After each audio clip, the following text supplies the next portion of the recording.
Hello everyone, exam without hope में आपका स्वागत है। मैं हूं आपकी फ्रेंड कामना। फ्रेंड्स, हम सभी को पता है कि 10 जनवरी से एईडीओ की परीक्षा स्टार्ट है और 2026 में देखा जाए तो बहुत सारी परीक्षाएं और भी लगी हुई हैं।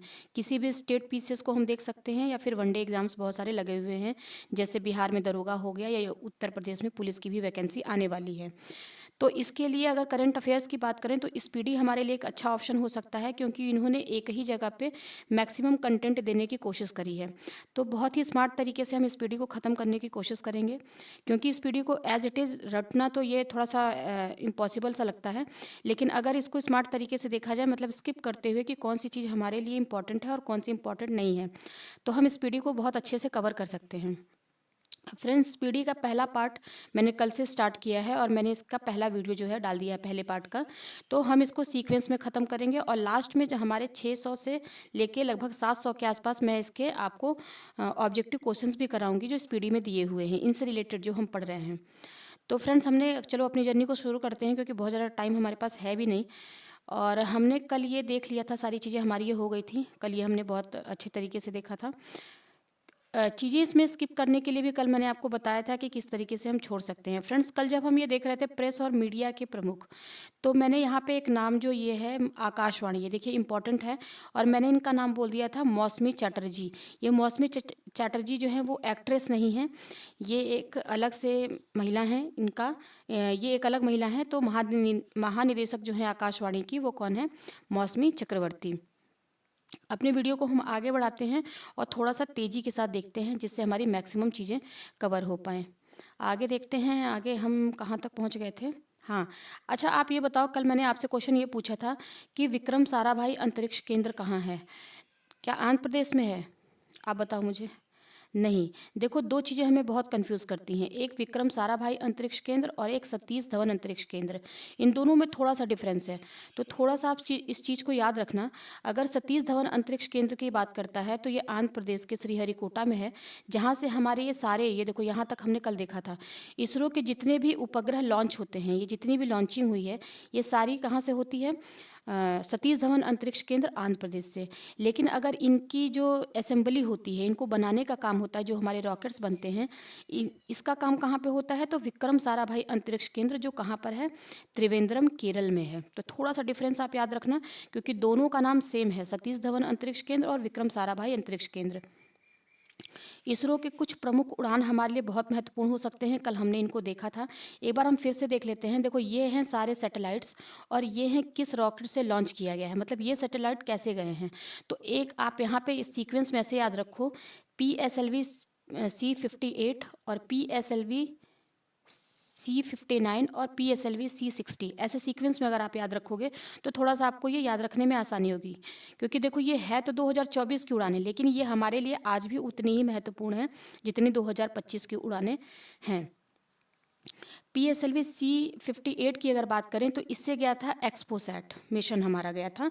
तो आप इसको ऐसे याद रखो, एक्सपो, प्रोबा, स्पेडेक्स। 3 बार बोलो इसको, एक्सपो, प्रोबा और स्पेडेक्स। यानी कि ये देखो सीक्वेंस में ही है। तो 58 से एक्सपो, प्रोबा 59 से और स्पेडेक्स गया था C60 से। और ये स्पेडेक्स भारत के लिए एक महत्वपूर्ण मिशन है, क्योंकि इसके तहत हमने अंतरिक्ष में क्या कराया था? 2 उपग्रहों को आपस में मिलाया और फिर उनको अलग करने का काम, इसको बोलते हैं स्पेडेक्स, करने का काम हमने किया था। तो ये हमारा क्या है, ये इंपॉर्टेंट है हमारे लिए।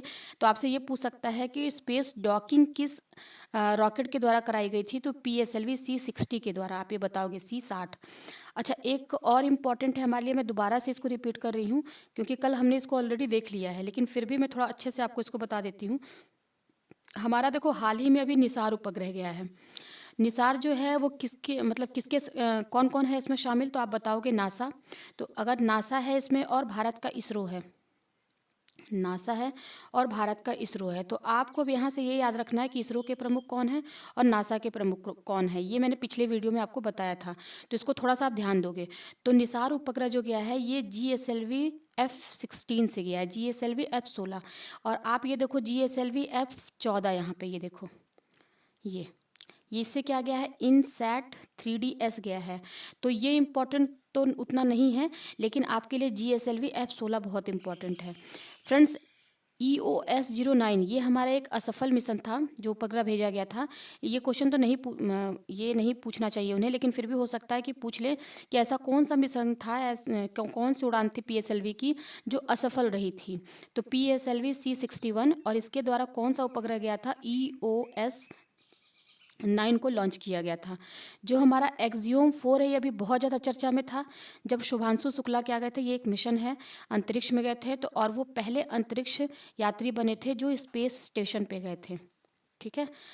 और हमारा आप देख सकते हो इसके बाद, हाँ, EOS-08 ये भी हमारे लिए बहुत इंपॉर्टेंट है, जिसको SSLV T3 के द्वारा लॉन्च किया गया था। तो ये कुछ महत्वपूर्ण उड़ानें हैं इसरो की। एक बार फिर से आप देखोगे आपको चीज़ें याद हो जाएंगी। अच्छा, इसरो की कुछ आगामी मिशन देखो, ये हमारे साइंस और टेक से रिलेटेड है, मतलब कि साइंस से रिलेटेड चीज़ें अगर पूछनी होगी तो वो यहाँ से क्वेश्चन जरूर बनाएंगे। आगामी मिशन इनका क्या है इसरो का? इसरो कौन है? भारत की अंतरिक्ष से संबंधित संस्था है। इसकी स्थापना मैंने पिछली वीडियो में आपको बताया था कि कब हुई है, आप इसको देख लेना एक बार फिर से। अगर इनका देखो चंद्रयान 3, अभी मैंने आपको ये बताया कि जो ये हमारा मिशन है CMS-03, देखो ये लेटेस्ट है हमारा CMS-03, जो किससे गया है? LVM-3M5 से, जिसको बाहुबली रॉकेट कहते हैं। तो CMS-03 जो तो गया है LVM-3M5 से। लेकिन अगर चंद्रयान 3 की बात करें, क्योंकि देखो यहाँ पे चंद्रयान 4 लिखा है, तो जो हमारा चंद्रयान 3 था, यानी कि यहाँ पे अगर हम 3 करें तो ये हमारा 14 जुलाई को लॉन्च हो चुका है 2023 में। और किस रॉकेट से गया था? तो LVM-3M4 से गया था। जो वहाँ 5 लिखा है ना ये, तो इसको आप यहाँ पे 4 कर दोगे तो आपसे ये पिछली उड़ान भी पूछ सकता है कि ये हमारा चंद्रयान 3 किससे गया था, तो ये यहाँ पे M4 हो जाएगा। जो LVM यहाँ पे लिखा है बाहुबली रॉकेट, या इसको बाहुबली रॉकेट भी कहते हैं, तो LVM-3M4 से गया था हमारा यहाँ चंद्रयान 3। अभी देखो चंद्रयान 3 तो हमारा सफलतापूर्वक लॉन्च हो चुका है और वो शिव शक्ति पॉइंट पे पहुँच भी चुका है। चंद्रयान 4 कब लॉन्च होगा? तो ये डेट हमारी है 2028 में लॉन्च करेगा, इसको लॉन्च किया जाएगा। ये क्या करेगा? चंद्रयान 3 जो है, देखो चंद्रमा नाम ही है, तो चंद्रमा से सैंपल लेके पृथ्वी तक पहुंचाने का काम करेगा। लूपेक्स मिशन बहुत इंपॉर्टेंट है। ये किसके द्वारा चलाया जा रहा है? तो जाक्सा। जाक्सा क्या है? जापान की अंतरिक्ष एजेंसी है। और इसरो क्या है? भारत की अंतरिक्ष एजेंसी है। तो इनकी ये संयुक्त परियोजना है, दोनों मिल करके लूपेक्स पे काम कर रहे हैं। और इसको लॉन्च करने के लिए कब तक डिसाइड किया गया है? 2028 में इसको लॉन्च किया जाएगा।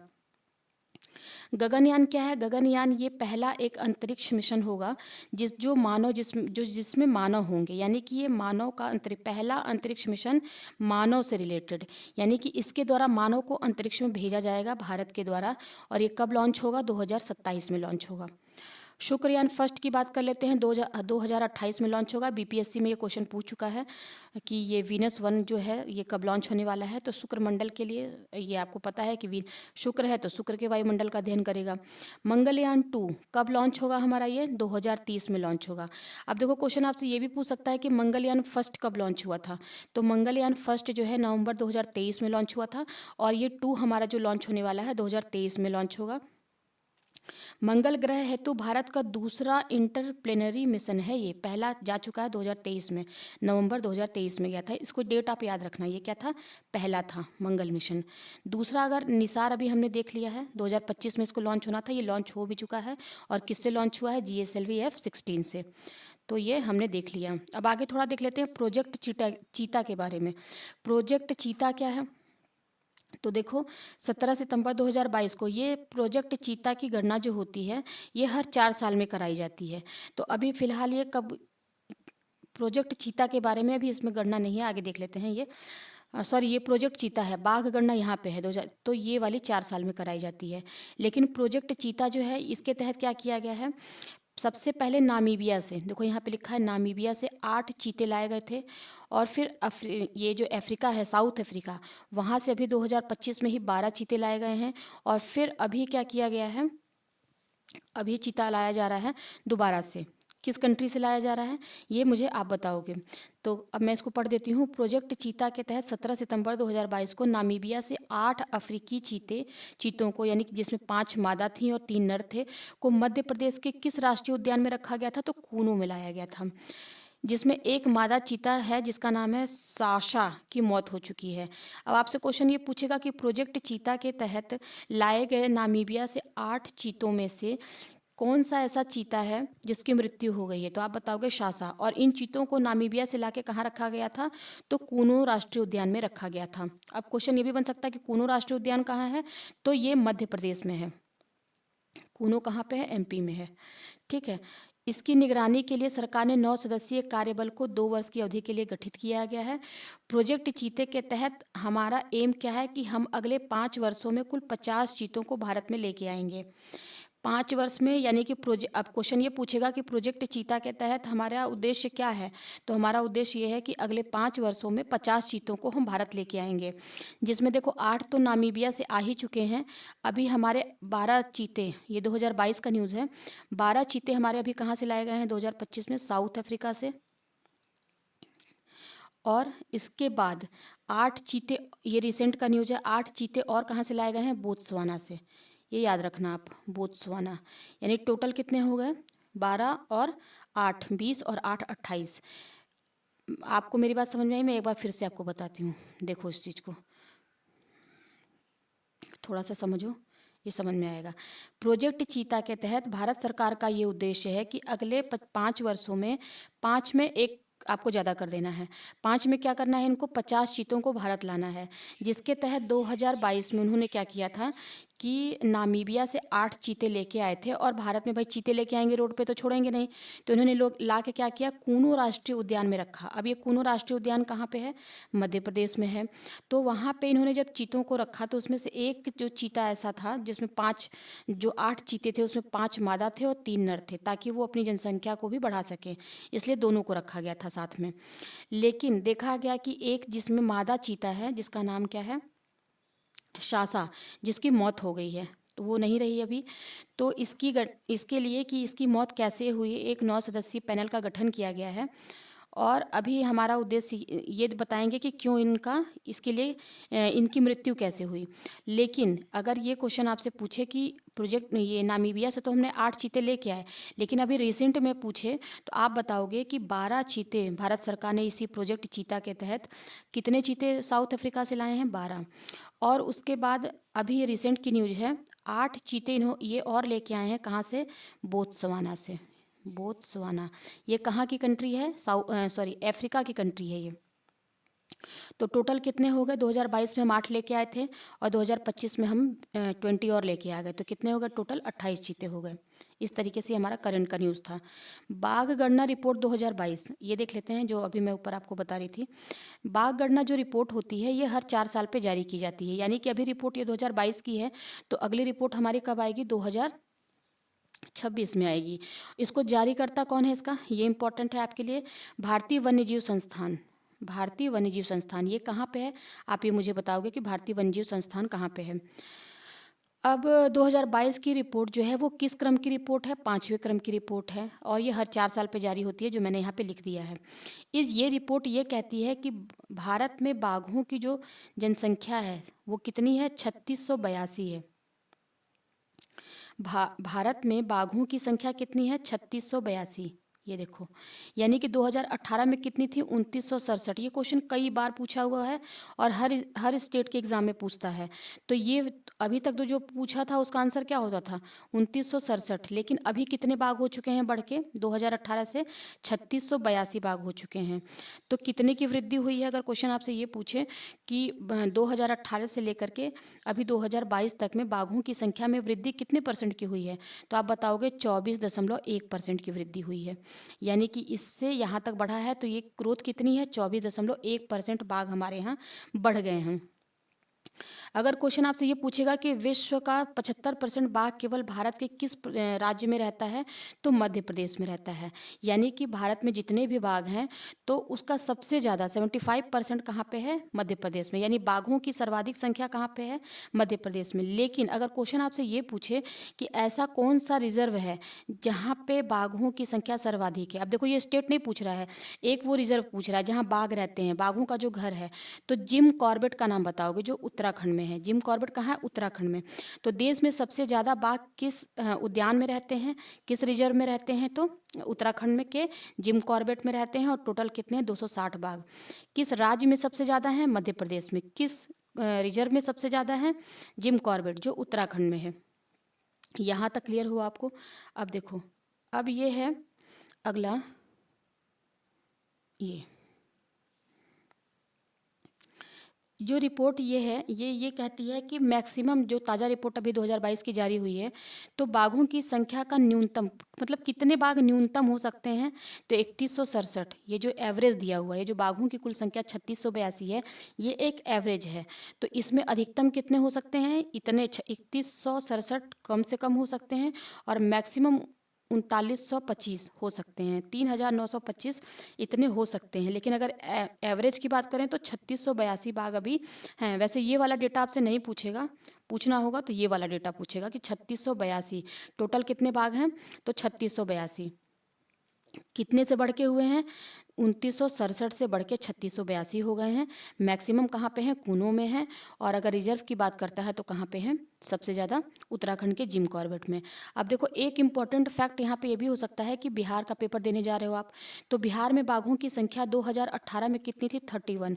अभी बढ़ के 2022 की इसकी गणना हुई है बाघों की, इसमें कितनी हो गई है, 54 हो गई है। तो यानी बाघों में संख्या कितनी बढ़ी है, अब इसका परसेंटेज आप निकालोगे, क्योंकि मैथ्स का भी पेपर एक एडीओ में है। तो ये 31 जो है, ये 54 हो गई है, तो कितने परसेंट की वृद्धि हुई है, ये आप खुद से निकाल के इसको पढ़ोगे। वहाँ जाके निकालोगे नहीं, क्योंकि वहाँ टाइम लगेगा। अभी पहले से निकाल के रखो और इसको याद करो। तो बिहार में बाघों की संख्या कितनी बढ़ी है, 31 से बढ़कर के 54 हो गई, 54 हो गई है।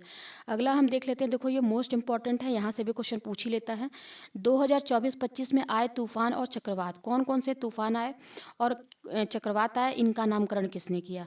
फ्रेंड्स देखो, 13 देशों का एक ग्रुप है जो उष्ण कटिबंधीय जो चक्रवात आते हैं उनका नामकरण करने का काम करते हैं। जो उत्तरी हिंद महासागर में चक्रवात आते हैं उनका नामकरण करने का काम 13 देशों का एक ग्रुप है वो करते हैं। अब ये किस तरीके से करते हैं, ये थोड़ा सा वीडियो डिटेल हो जाएगी, वो हम बाद में देखेंगे। अभी देख लेते हैं कि ये रिसेंट में कौन कौन से साइक्लोन आए हुए हैं। बात करते हैं यागी की, तो यागी चक्रवात कहाँ पे आया, म्यांमार, लाओस और वियतनाम में। इसका नामकरण किसने किया, तो इसका नामकरण किया है जापान ने।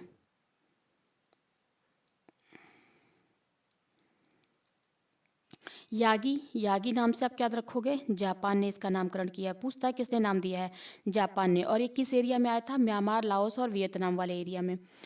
दाना, दाना चक्रवात जो है वो कहाँ आया था, यानी कि बंगाल की खाड़ी में। दाना चक्रवात जो है वो बंगाल की खाड़ी में आया था, जिसका नाम किया था कतर। अभी कैसे याद रखोगे, दाना, दाना कुतरने का काम कौन करते हैं, चिड़िया, चिड़िया कुतरती हैं दाना, कतर कतर कतर कतर यानी कि दाना। तो कतर से चिड़िया कुतर रही हैं दाना, यानी कि दाना का नाम किसने किया, ये कतर ने किया था नामकरण।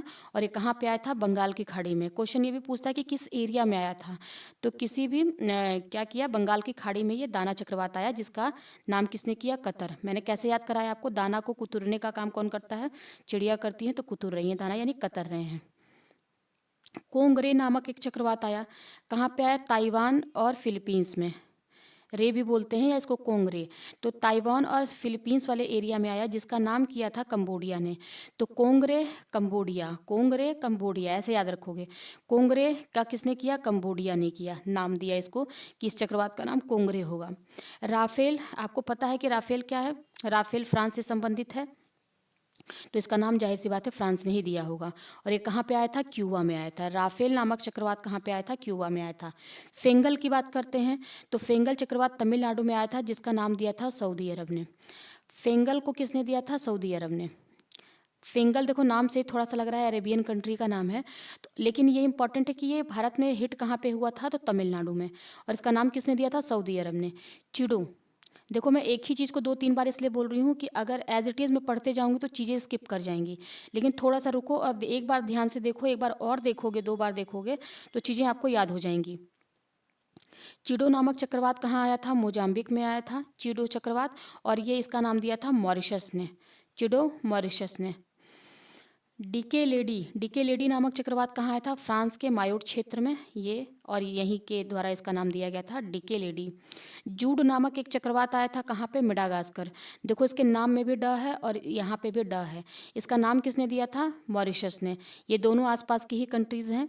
तो मेडागास्कर तो नाम देने के लायक ही नहीं था, क्योंकि यहाँ पे चक्रवात आया था, ये व्यस्त था सबको रेस्क्यू करने में, तो मॉरिशस ने कहा चलो मैं ही नाम दे देता हूँ क्योंकि मैं तुम्हारा पड़ोसी हूँ। तो जूड नामक चक्रवात कहाँ पे आया था? मेडागास्कर में और मोजाम्बिक में, और इसका नाम किसने किया था? मॉरिशस ने। एल्फ्रेड नामक अगर चक्रवात की बात करते हैं तो कहाँ पे आया था? ऑस्ट्रेलिया में, एल्फ्रेड, और इसका नाम किसने किया था? ऑस्ट्रेलिया ने ही इसका नाम किया था, और ये आया भी था कहाँ पे? ऑस्ट्रेलिया में ही।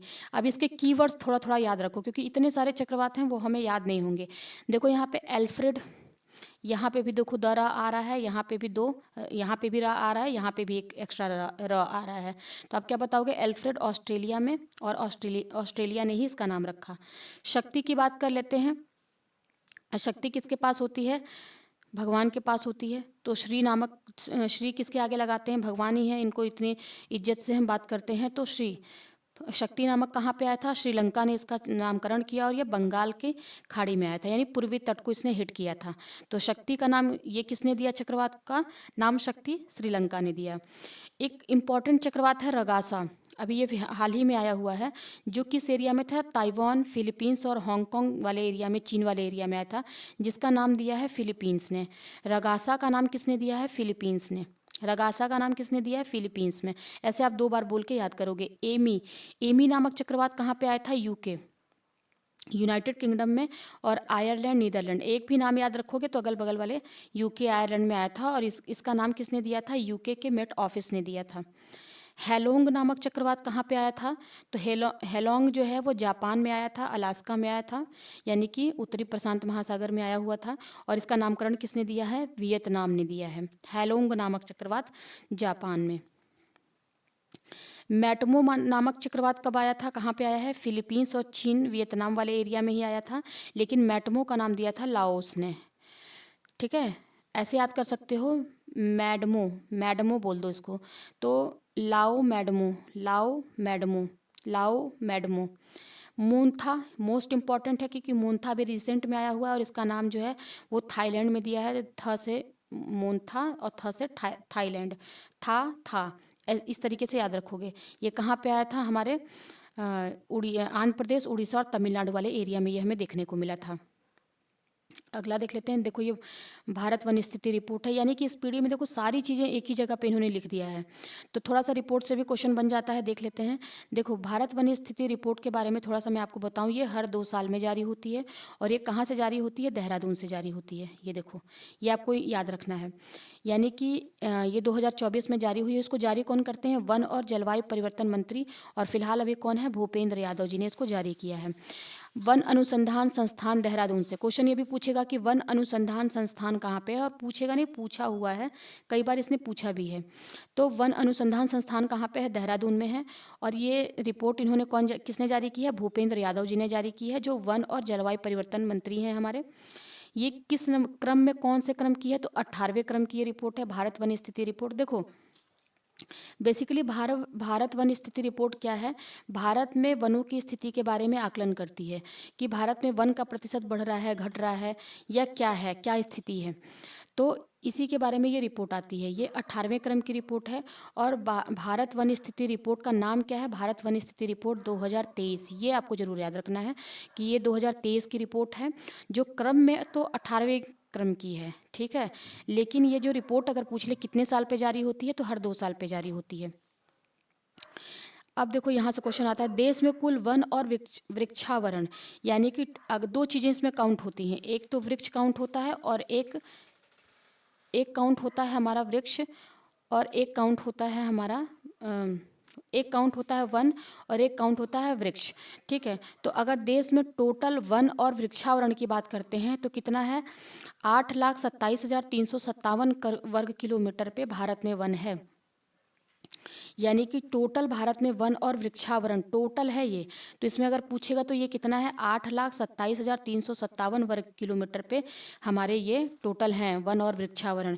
ये कितना है कुल क्षेत्रफल का? तो भारत के कुल क्षेत्रफल का 25.17% है। कितना है? 25.17%। अगर इसमें अब इसको अलग अलग कर लेते हैं तो देखो, कुल वनावरण, यानी कि केवल अगर वन की बात कर लें तो कुल वनावरण का क्षेत्रफल कितना है? 7,15,343 वर्ग किलोमीटर, यानी कि परसेंटेज में अगर देखें तो 21.76% है। देखो वनावरण जो है, वन में बहुत सारी चीज़ें काउंट हो जाती हैं जिसको हम गिन नहीं सकते, लेकिन अगर वृक्ष की बात करते हैं तो इसको हम थोड़ा काउंट कर पाते हैं। तो ये काउंटिंग में कम आती है नंबर, ऐसे याद रखना। वृक्षों को हम गिन सकते हैं तो इनका जो है वो काउंटिंग हमेशा कम आएगी। तो ये कितना है, 1,12,014 वर्ग किलोमीटर पे है, यानी कि इनका परसेंटेज बहुत कम है। क्या बताया मैंने, इनको हम काउंट कर सकते हैं, 3.14% है। अभी देखो अगर आपको इसमें से कोई भी दो डेटा याद है तो तीसरा आप निकाल लोगे। अगर आपको ये याद है कि वनावरण कितना है तो 27.17%। अगर आपको ये पता है कि वृक्षावरण कितना है तो आप बताओगे 3.41%। और इन दोनों को प्लस कर दोगे तो ये वाला डेटा हमारा निकल के आ जाएगा। तो दोनों में से तीनों में से कोई भी दो आपको याद रखना है। अगला देखते हैं कि 2021 की तुलना में वन और वृक्षावरण में वृद्धि कितनी हुई है। यानी कि जो हमारा पिछला जो रिपोर्ट आई थी उससे और 2023 की रिपोर्ट में क्या प्रोग्रेस रहा है। तो आप बताओगे 1445 वर्ग किलोमीटर वन जो है हमारा वो बढ़ा है। कितना बढ़ा है, 1445 वर्ग किलोमीटर वन बढ़ा है। लेकिन अब ये क्वेश्चन, ये देखो यहाँ पे इन्होंने लिखा नहीं है, मैं आपको बता देती हूँ। ये जो 1445 वर्ग किलोमीटर वन है ये कितने परसेंट है, तो आप बताओगे 0.17%। 0.17, एक डिजिट और लिख लेते हैं 5। कितना है ये, 0.175% है ये। 0.175% क्या है, ये वृद्धि हुई है, ये वृद्धि का प्रतिशत है।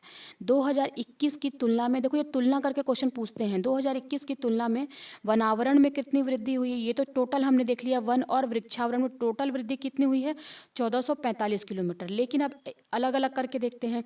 वनों की बात करते हैं तो इसमें वनावरण में कितनी वृद्धि हुई है, 156 वर्ग किलोमीटर की वृद्धि हुई है। अगर वृक्षावरण की बात करते हैं कि यानी वृक्ष हमारे कितने बढ़े हैं, तो 1289 किलोमीटर। याद रखना ये क्वेश्चन पूछा हुआ, अभी यूपी पीसीएस का पेपर हुआ था जिसमें ये क्वेश्चन इन्होंने पूछा था। तो कितना बताओगे, वृक्षावरण हमारे कितने बड़े हैं, 1289 किलोमीटर। और वनावरण कितना बड़ा है, वन कितने कितने पर एरिया में बढ़ा है, तो 156 वर्ग किलोमीटर में। अगला देख लेते हैं कि वन और वृक्ष आवरण में सर्वाधिक वृद्धि, यानी कि टोटल वन और वृक्ष को अगर दोनों को मिला दिया जाए तो टोटल वृद्धि जो है किस राज्य ने किया है। तो देखो ये थोड़ा सा अगर क्वेश्चन अगर ये पूछेगा तो हम क्या करेंगे, सबसे पहले हम छत्तीसगढ़ को एलिमिनेट करेंगे। लेकिन आप ये याद रखना छत्तीसगढ़ ने ही ये प्रोग्रेस हासिल की है और ये पहले नंबर पे है। उसके बाद सेकंड नंबर पे उत्तर प्रदेश का स्थान आता है और तीसरे नंबर पे उड़ीसा का स्थान आता है। यानी कि टोटल जो हमारा वन और वृक्षावरण में वृद्धि करने वाले तीन राज्य हैं, छत्तीसगढ़, उत्तर प्रदेश और उड़ीसा। सिर्फ इतना भी पूछ ले कि वन और वृक्षावरण में सबसे ज़्यादा भारत में किस स्टेट ने वृद्धि की है टोटल वाले में, तो आप बताओगे छत्तीसगढ़ ने वृद्धि की है। ये अगला देख लेते हैं। ये इतना इम्पोर्टेंट नहीं है कि कितना वृद्धि की है, बस आपको स्टेट के नाम याद होने चाहिए। वन वन आवरण में सर्वाधिक वृद्धि। अब देखो अभी तो मैंने आपको टोटल में बताया कि यहाँ पे देखो वन भी है और ये वृक्ष भी है, टोटल में वृद्धि छत्तीसगढ़ ने की है। लेकिन अब एक एक एक एक एक करके देखते हैं। जैसे वन आवरण, ये वन आवरण हो गया, इसमें सर्वाधिक वृद्धि करने वाले तीन राज्य कौन हैं, तो सबसे ज़्यादा वनों में वृद्धि किया है मिजोरम ने, फिर गुजरात ने और उड़ीसा ने कहा भाई मैं थर्ड हूँ और हमेशा थर्ड ही रहूँगा। यानी कि ये वन आवरण में भी तीसरे ही स्थान पे है। यानी कि वन आवरण, देखो वृक्ष आवरण तो नहीं पूछता लेकिन वन आवरण पूछता है आपसे। अभी एक एक करके मैं नहीं बताऊंगी या, और इन्होंने दिया भी नहीं है। वन आवरण में सर्वाधिक वृद्धि को, ये तो टोटल था, लेकिन अब वन आवरण में किसने वृद्धि की है, मिजोरम ने वृद्धि की है। सेकंड नंबर पे कौन है, गुजरात। और तीसरे वाले ने कहा मुझे कोई फर्क पड़ता नहीं, मैं थर्ड हूँ तो मैं थर्ड ही रहूँगा, यानी उड़ीसा हमारे थर्ड नंबर पर है वन आवरण में वृद्धि करने में। यह आपसे एरिया नहीं पूछेगा तो इसके लिए ज़्यादा परेशान होने की जरूरत नहीं है, एरिया नहीं याद करना आपको। अगला है क्षेत्रफल में सर्वाधिक वन और वृक्षावरण वाले जिले। अब तो ये वृद्धि वाले हमने देख रहे थे कि 2021 की तुलना में 2023 में किसने वृद्धि किया, क्या किया। लेकिन अभी जो स्थिति देखा जाए कि अगर एरिया के हिसाब से, एरिया वाइज अभी वर्तमान में वन और वृक्षावरण में सबसे ज़्यादा कहाँ पे है, वन और वृक्ष आवरण सबसे ज़्यादा किस राज्य में है, तो ये पहले भी मध्य प्रदेश था और आज भी मध्य प्रदेश ही है। और अरुणाचल प्रदेश ये हमेशा पहले और दूसरे नंबर पे ही रहते हैं। यानी कि टोटल एरिया फॉरेस्ट, और इसका पूछा जाए आपसे कि टोटल एरिया में वन और वृक्ष आवरण में कौन सा राज्य पहले नंबर पे है, तो मध्य प्रदेश पहले नंबर पे है और दूसरे नंबर पे है अरुणाचल प्रदेश, तीसरे नंबर पे है अपना महाराष्ट्र। अब देखो क्षेत्रफल में सर्वाधिक वन, हमेशा वन वाला पूछता है, वृक्ष को नहीं पूछेगा, ये वन पूछ लिया इसने। क्षेत्रफल में सर्वाधिक वन आवरण वाले तीन राज्य कौन हैं, तो अभी भी मध्य प्रदेश हमारा पहले ही नंबर पे रहेगा और अरुणाचल प्रदेश दूसरे नंबर पे रहेगा। देखो, जब भी वर्तमान स्थिति की बात करता है तो आप बस ये याद रखना कि एमपी और अरुणाचल ये पहले और दूसरे नंबर पे रहते हैं। बस थर्ड वाला चेंज होगा वर्तमान स्थिति में। अगर टोटल की बात करेगा तो देखो, टोटल जनसंख्या ऐसे याद कर सकते हो कि महाराष्ट्र, और आपको ये तो दिमाग में रखना है कि महाराष्ट्र और छत्तीसगढ़ में हमें चेंज करना है। तो पॉपुलेशन सबसे ज़्यादा कहाँ पे है, ज़्यादातर लोग कहाँ रहते हैं, महाराष्ट्र में रहते हैं। यानी कि वन वृक्ष सबको मिला के कई तरीके के लोग महाराष्ट्र में दिखेंगे। तो महाराष्ट्र यहाँ पे थर्ड नंबर पे होगा। लेकिन अगर ये पूछेगा कि सिर्फ सिंगल यानी कि वन के बारे में, तो हमारा आंसर क्या हो जाएगा, छत्तीसगढ़ थर्ड नंबर पे हो जाएगा। यानी कि पहला एमपी, दूसरा अरुणाचल प्रदेश, तीसरा छत्तीसगढ़। याद रखना है इसको। फिर वही बात अगर प्रतिशत की होती है, एक तो हो गया आपका एरिया वाइज, अब दूसरा पूछ रहा परसेंटेज में। तो देखो, जो प्रतिशत वाला है इसमें पूछ रहा है सर्वाधिक वनावरण कहाँ पे है, वनावरण, तो हमारा आंसर हो जाएगा लक्षद्वीप। लेकिन अगर आपसे क्वेश्चन ये पूछे कि प्रतिशत में सर्वाधिक वनावरण वाला जिला राज्य कौन सा है, तब हमारा आंसर लक्षद्वीप ना होकर मिजोरम हो जाएगा। क्योंकि आपको पता है कि लक्षद्वीप क्या है, एक यूटी है, स्टेट नहीं है। तो अगर यूटी और स्टेट में दोनों में मिला के पूछेगा तो हम क्या बताएंगे, लक्षद्वीप में है वनावरण सबसे ज़्यादा। लेकिन अगर राज्य की बात करेगा तो मिजोरम को बताएंगे, क्योंकि मिजोरम एक स्टेट है, जब ये एक स्टेट नहीं है। और हमारा थर्ड नंबर पे कौन आता है, अंडमान और निकोबार। प्रतिशत में पहले नंबर पे कौन है सर्वाधिक वनावरण वाला, लक्षद्वीप, मिजोरम, अंडमान। मैनग्रोव की बात कर लेते हैं तो आपको हम सभी को पता है कि मैनग्रोव सर्वाधिक कहाँ पे है, पश्चिम बंगाल में, पहले भी था और अभी भी है। लेकिन इनका टोटल अभी मैनग्रोव कितना हो चुका है, तो आप बताओगे 4,992 किलोमीटर। ठीक है, 4,992 किलोमीटर स्क्वायर पे हमारे क्या है, वन मैनग्रोव है। ठीक है, ये कितना है, सर्वाधिक तो पश्चिम बंगाल में है, लेकिन ये टोटल एरिया का कितना है, 0.15%। यानी कि पूरे भारत में मैनग्रोव वनों का प्रतिशत अभी वर्तमान में कितना है, 0.15% है। अगर ऐसे एरिया के हिसाब से पूछेंगे, परसेंटेज में ना पूछें, तो 4,992 किलोमीटर आप बताओगे। याद करना है, देखो मैं इस रिपोर्ट को कई बार पढ़ रही हूँ, क्योंकि यहाँ से क्वेश्चन पूछता ही है। अगर आप एग्जाम दे रहे होगे तो आपने देखा होगा।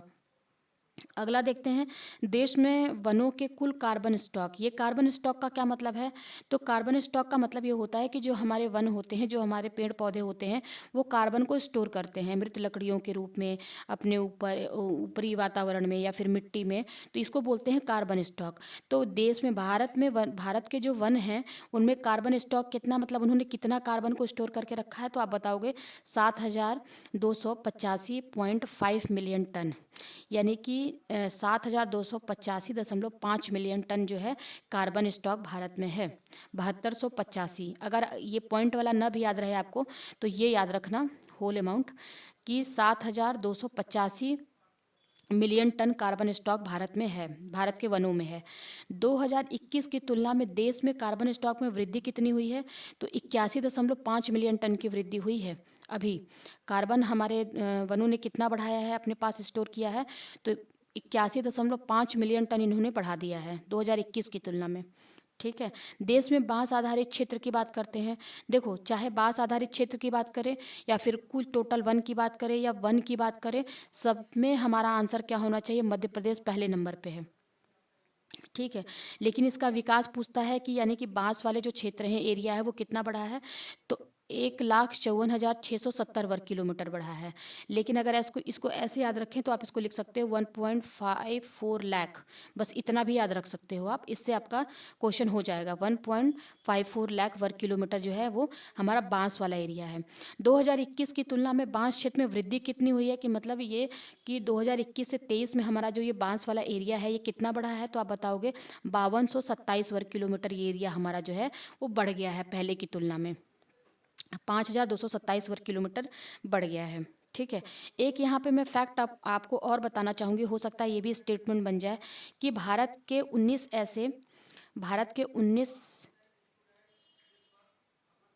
स्टेट्स या फिर यूटीज़ ऐसे हैं जहाँ पे 33% से ज़्यादा, जहाँ पे 33% से ज़्यादा उनके भौगोलिक एरिया पे वन है। 33% से ज़्यादा एरिया में वन है। ये इसमें दिया नहीं है, मैं आपको बता देती हूँ, ये पूछ सकता है। यानी कि 19 ऐसे राज्य हैं और या यूटी दोनों को मिला करके जहाँ पे 33% से ज़्यादा उस एरिया में वन है। और इस 19 में भी अगर देखा जाए तो 8 ऐसे स्टेट हैं, 8 स्टेट ये स्टेटमेंट ही ऐसे बन जाएगा, इसलिए मैं आपको बता रही हूँ। 8 स्टेट या यूटीज ऐसे हैं जहाँ पे 75% से ज़्यादा वन है, 75% से ज़्यादा क्या है, वन है। अब देखो इसमें भी मैक्सिमम अगर देखा जाए तो ये आपको याद नहीं करना, मैं आपको ऐसे याद करने के लिए बता रही हूँ। 7 जो जितने भी 7 स्टेट्स ऐसे हैं जो नॉर्थ ईस्ट के हैं, सारे नॉर्थ ईस्ट वाले, और एक आपका अंडमान इसमें शामिल है, तो ये ऐसे याद हो जाएगा। देखो नॉर्थ ईस्ट में वन आपको ज़्यादा दिखाई देता है, तो ये एक एक्स्ट्रा फैक्ट है, आप थोड़ा सा इसको ध्यान रखना कि 19, अगर यही स्टेटमेंट बन जाए कि 19 राज्य और यूटी ऐसे हैं जहाँ जिनके 33% से ज़्यादा एरिया पे वन है, तो सही है। और इन्हीं 19 में से 8 तो ऐसे हैं जिनमें 75% से ज़्यादा वन है। बस ये है। अगला देख लेते हैं, ये देखो ये इंपॉर्टेंट है, प्रमुख कृषिगत उत्पादन में देख लेते हैं भारत और विश्व का स्थान। थोड़ा तेजी से देखते हैं। चावल की बात करते हैं तो चावल में उत्पादन में चीन पहले नंबर पे है, और मैं यहाँ पे लिख देती हूँ भारत। भारत सेकंड नंबर पे है, और भारत में भी पहले नंबर पे चावल उत्पादन में कौन है, तो अपना पश्चिम बंगाल है। गेहूं और आलू के मामले में चीन पहले नंबर पे है, जबकि भारत यहाँ भी दूसरे नंबर पे है। लेकिन पहले ये मैं भारत का आपको बता देती हूँ। देखो चावल के उत्पादन में चीन पहले नंबर पे है और भारत दूसरे नंबर पे। गेहूँ और आलू में भारत दूसरे नंबर पे है और चीन पहले नंबर पे है। मक्का के उत्पादन में अमेरिका पहले नंबर पे है और भारत 5th नंबर पे है, 5वें नंबर पे है। दलहन दालों के उत्पादन में अपना भारत ही नंबर 1 पे है। मूंगफली के उत्पादन में भारत फिर सेकंड नंबर पे है, यहाँ जबकि यहाँ पे चाइना ने अपना स्थान बनाया है। गन्ना के उत्पादन की बात करते हैं तो गन्ना के उत्पादन में भारत ब्राजील के बाद सेकंड नंबर पे है। ये जूट के उत्पादन में भारत पहले नंबर पे है, ये जूट वाला पूछता ही है। तंबाकू के उत्पादन में देखा जाए तो चीन के बाद भारत दूसरे नंबर पे है। और प्राकृतिक रबड़ की बात करें तो सबसे ज़्यादा थाईलैंड में होता है रबड़, और भारत में आंध्र प्रदेश और केरल वाला एरिया है। कॉफ़ी की बात करें तो सबसे ज़्यादा कहाँ पर, ये नहीं पूछेगा, बस जहाँ इंपॉर्टेंट था वो मैंने आपको बता दिया। कॉफ़ी के मामले में पहले नंबर पे कौन है, ब्राज़ील है। आपको पता है यहाँ कॉफ़ी के बागान पाए जाते हैं, जिनको किस नाम से जानते हैं, उन कॉफ़ी के बागान को कहते हैं फेजेंडा। याद रखना इसको, क्वेश्चन ये भी पूछ सकता है, फेजेंडा। ठीक है, ब्राज़ील में कॉफ़ी के बागानों को क्या कहते हैं, फेजेंडा कहते हैं। सूरजमुखी के मामले में यूक्रेन पहले नंबर पे है। ज्वार देखो इम्पॉर्टेंट है, ज्वार के मामले में अमेरिका पहले नंबर पे है। कपास के मामले में चीन पहले नंबर पे है, जबकि भारत दूसरे नंबर पे है। और ज्वार में आई थिंक भारत 7 नंबर पे है, 6th या 7th पे है, ये 6 है या 7 नंबर पे है। प्याज के मामले में चीन पहले नंबर पे है। चाय के मामले में चीन पहले नंबर पे है। सोयाबीन के मामले में अमेरिका पहले नंबर पे है। दूध में अपना भारत पहले नंबर पे है। चीनी में भारत पहले नंबर पे। मसाला में आपको भी पता है केरल मसालों के लिए बहुत फेमस है, पहले नंबर पे है। और कुल तिलहन के मामले में भारत पहले नंबर पे है। तो ये हमारे तो इंडिया वो कंट्री वाइज होगा। अब थोड़ा सा यहाँ देख लेते हैं। देखो चावल के उत्पादन में अगर बात करते हैं तो पश्चिम बंगाल का पहले नंबर पे है। गेहूं और आलू के मामले में उत्तर प्रदेश पहले नंबर पे है। मक्का के मामले में कर्नाटक पहले नंबर पे है। दलहन और दालों के मामले में देखा जाए तो मध्य प्रदेश पहले नंबर पे है। मूंगफली के मामले में अपना गुजरात, ये हमेशा रहता है तो गुजरात ही पहले नंबर पे है। गन्ना के मामले में उत्तर प्रदेश, देखो गन्ना गेहूं आलू ये सब में उत्तर प्रदेश पहले नंबर पे है। जूट के मामले में आपको भी पता है कि जो हमारा ये पूर्वी क्षेत्र है, यानी कि पश्चिम बंगाल वाला एरिया और आज का जो बांग्लादेश है, ये पूरा जूट का एरिया हुआ करता था। तो जूट के मामले में क्या है, पश्चिम बंगाल पहले नंबर पे है। तंबाकू आंध्र प्रदेश का विजयवाड़ा क्षेत्र जो है तंबाकू के लिए फेमस है, वहाँ पे उत्पादन होता है इसका। प्राकृतिक रबड़ की बात करें तो केरल, अभी मैंने आपको बताया केरल और आंध्र प्रदेश वाला एरिया। कॉफ़ी के लिए भारत में कर्नाटक प्रसिद्ध है, पहले नंबर पे है। सूरजमुखी तो आप नहीं भी याद करोगे तो चलेगा, लेकिन फिर भी देख लेते हैं, अगर दिया हुआ है इसमें तो कुछ कम ही है, ज़्यादा है नहीं। सूरजमुखी के मामले में कर्नाटक पहले नंबर पे है। ज्वार में महाराष्ट्र पहले नंबर पे है। कपास में गुजरात, देखो कपास जो है वो काली मिट्टी में ग्रो करता है, तो महाराष्ट्र और गुजरात वाला एरिया जो है वो वहाँ काली मिट्टी का एरिया है, तो पहले नंबर पे गुजरात हो जाता है, जबकि सेकंड नंबर पे हमारा महाराष्ट्र का नंबर आता है। प्याज के मामले में सबको पता है कि नासिक का प्याज जो है बहुत फेमस है। चाय के मामले में असम का पहला स्थान है। सोयाबीन, जितनी प्रोटीन वाली चीज़ें हैं सब में हमारा मध्य प्रदेश आ गया। जैसे दाल के उत्पादन में हो गया, दाल यहाँ पे दिया नहीं है लेकिन फिर भी याद रखना, दालों के उत्पादन उत्पादन में मध्य प्रदेश पहले नंबर पे, सोयाबीन के उत्पादन में मध्य प्रदेश पहले नंबर पे, जबकि दूध के उत्पादन में उत्तर प्रदेश पहले नंबर पे है। पहले राजस्थान हुआ करता था, लेकिन फिलहाल 2025 में ये स्थान उत्तर प्रदेश ने अपने लिए सेव कर लिया है। चीनी के उत्पादन में महाराष्ट्र पहले नंबर पे है, याद रखना। गन्ने के उत्पादन में अगर पूछेगा तब यूपी पहले नंबर पे है, लेकिन अगर उसी गन्ने से चीनी बना दिया गया तो महाराष्ट्र पहले नंबर पे हो जाएगा। मसाला में भारत में मसाला जो है भारत नंबर 1 पे है मसाले में। और ओवरऑल मसाले की बात करते हैं तो मध्य प्रदेश पहले नंबर पे है। कुल तिलहन की बात करते हैं तो राजस्थान पहले नंबर पे है। 2 बार इसको देखोगे आप, ये याद हो जाएगा। अगला देख लेते हैं हमारा, देखो ये इंपॉर्टेंट आ जाता है, यहाँ से कुछ चीज़ें हम स्किप करेंगे क्योंकि इसमें बहुत सारी चीज़ें नहीं पूछता है। जैसे देखो प्रमुख खनिज उत्पादन भारत और विश्व का देख लेते हैं। कोयला के मामले में अगर देखा जाए तो चीन पहले नंबर पे है, जबकि भारत क्या है, दूसरे नंबर पे है। ठीक। हीरा के मामले में रूस पहले नंबर पे है। और भारत में हीरे के लिए कौन सा फेमस है, मध्य प्रदेश का एरिया, मध्य प्रदेश का एरिया जिसका जो पन्ना क्षेत्र है उसको भी जीआई टैग भी दिया गया है हीरे के लिए।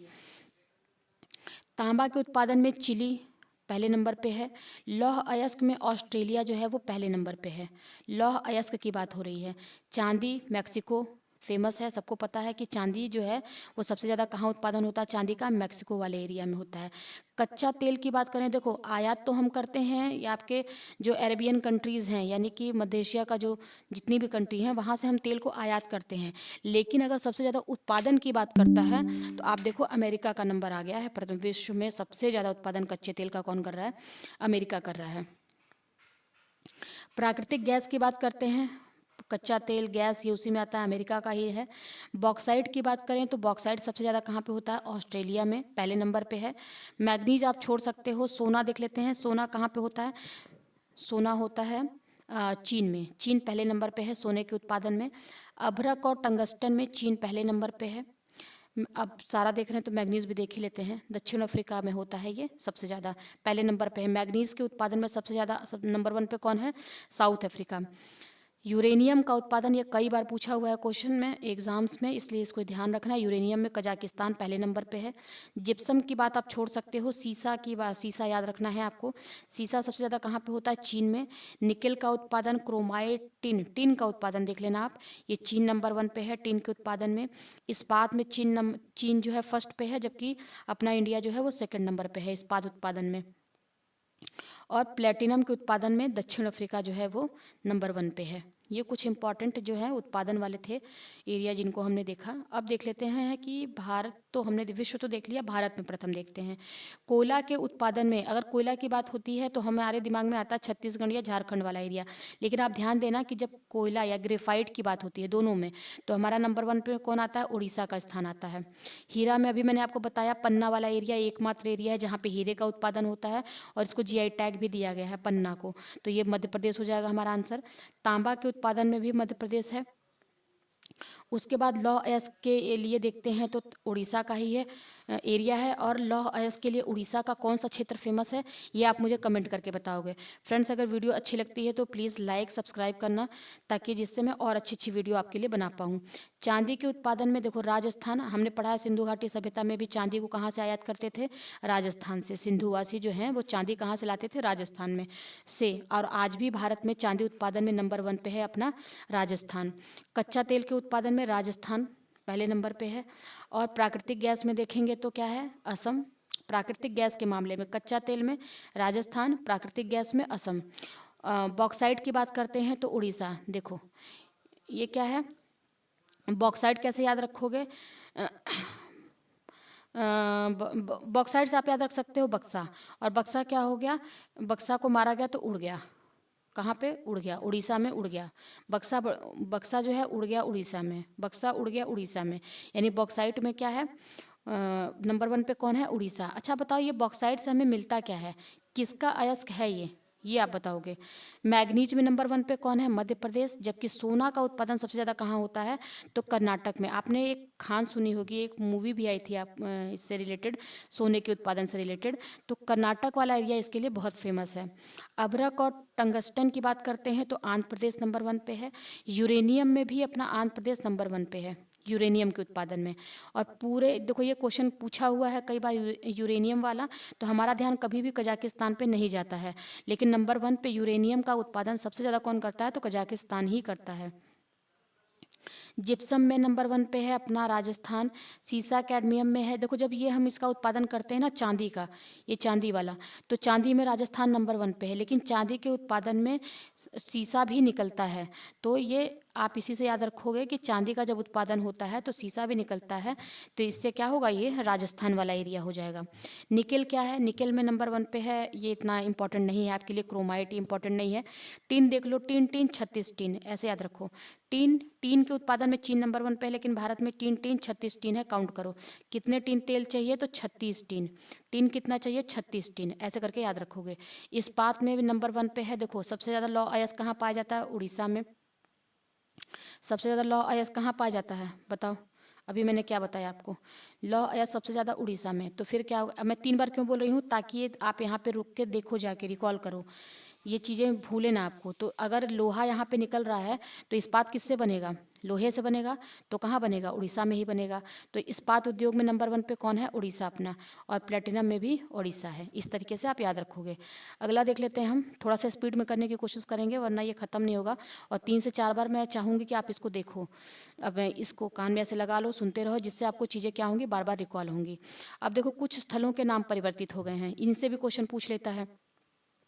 जैसे फिडे चेस वर्ल्ड कप, अब ये फिडे क्या है, शतरंज का ये खेल है। फिडे एक संस्था है जो कराती है। तो जो फिडे चेस वर्ल्ड कप है, यानी कि इस संस्था का नहीं, जो उसमें ट्रॉफी मिलती है उसका नाम बदल कर क्या रख दिया गया है, विश्वनाथ आनंद कप रख दिया गया है।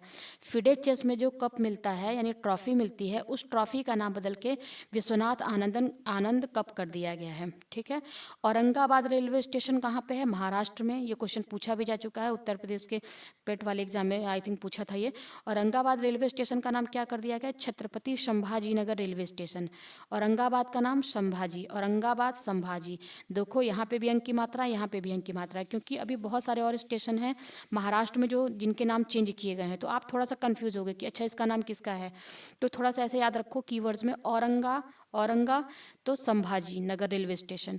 नवी मुंबई अंतर, देखो मुंबई का ये फिर आ गया। नवी मुंबई जो है हवाई अड्डा जो है, एयरपोर्ट, इंटरनेशनल एयरपोर्ट का नाम क्या कर दिया गया है, ये मोस्ट इंपॉर्टेंट है क्योंकि ये अभी बदला गया है रिसेंट में। तो इसका क्या हो गया, लोक नेते डीबी पाटिल हवाई अड्डा।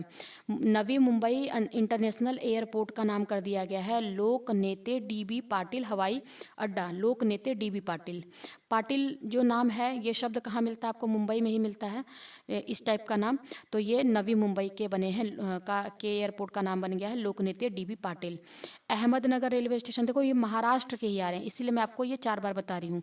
अहमदनगर रेलवे स्टेशन का नाम क्या कर दिया गया है, अ से अहमद और अ से अहिल्या, अही। ठीक है।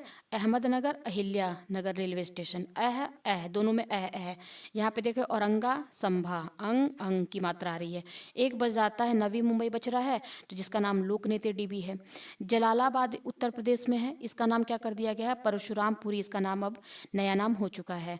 खैरथल तिजारा जिला, अब यही नहीं पता चलेगा कि खैरथल तिजारा जिला कहाँ पे है, तो ये राजस्थान का जिला है जिसका नाम कर दिया गया है भर्तृहरि नगर। अब एक बात बताओ, अगर ये क्वेश्चन आपसे पूछ ले कि किस जिले का नाम बदल के भर्तृहरि नगर कर दिया गया है, तो किसी का भी दिमाग के राजस्थान के खैरथल तिजारा पे नहीं जाएगा, क्योंकि भर्तृहरि नाम सुनने से लगता है कि पूर्वांचल का ही कोई एरिया होगा। लेकिन ये ध्यान देना, मैं क्यों बता रही हूँ, ताकि आप यहाँ पे रुक के चीज़ों को अच्छे से देख पाओ। ये राजस्थान का नाम के एक जिले का नाम जो खैरथल तिजारा था, भर्तृहरि नगर कर दिया गया है। उसके बाद अगला देख लेते हैं, मोस्ट इंपॉर्टेंट, देखो ये भी रिसेंट का ही है और ये उत्तर प्रदेश पीसीएस के एग्जाम में पूछा गया था। राष्ट्रीय जन सहयोग और बाल विकास संस्थान, इसका नाम बदल के क्या कर दिया गया है, तो इसका नाम बदल के कर दिया गया है सावित्रीबाई फुले राष्ट्रीय महिला और बाल विकास संस्थान। किसका नाम किया गया, राष्ट्रीय जन सहयोग और बाल विकास संस्थान। तो ये जो देखो जन सहयोग है ना, इसका ही नाम चेंज किया गया है, राष्ट्रीय जन सहयोग इसको चेंज किया गया है। तो इसका नाम क्या गया है, सावित्रीबाई फुले राष्ट्रीय महिला, जन सहयोग को राष्ट्रीय महिला, और ये बाल विकास को उठा के ऐसे रख दिया गया है, और बाल विकास संस्थान याद रखना, ये पूछा गया है। तो ये जन सहयोग का नाम क्या किया गया, राष्ट्रीय जन सहयोग के नाम पे कर दिया गया है सावित्रीबाई फुले राष्ट्रीय महिला, और बाल विकास का नाम एज इट इज इसमें मिला दिया गया है। तो ये चेंज हुआ अभी। इस्लामपुर महाराष्ट्र में है। इसका नाम क्या रखा गया है? ईश्वरपुर। इस्लाम, ईश्वर। इस्लाम में क्या है? ईश्वर। ईश्वर इस्लाम में देखो तो उनके भगवान और ईश्वर ये सब एक ही भगवान है। तो इस्लाम से आप क्या नाम रखोगे? ईश्वर नाम रखोगे। ईश्वर इनका नाम किया गया है।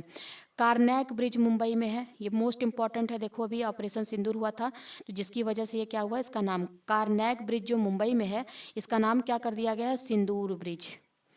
किस ब्रिज का नाम बदल करके सिंदूर ब्रिज किया गया है? कारनैक ब्रिज का नाम बदल के सिंदूर ब्रिज किया गया है। कारनैक ब्रिज का नाम बदल के क्या कर दिया गया है? सिंदूर ब्रिज कर दिया गया है। ऐसे बेंगलुरु सिटी यूनिवर्सिटी जो है इनका नाम किसके नाम पे कर दिया गया है? तो doctor Manmohan Singh city university कर दिया गया है।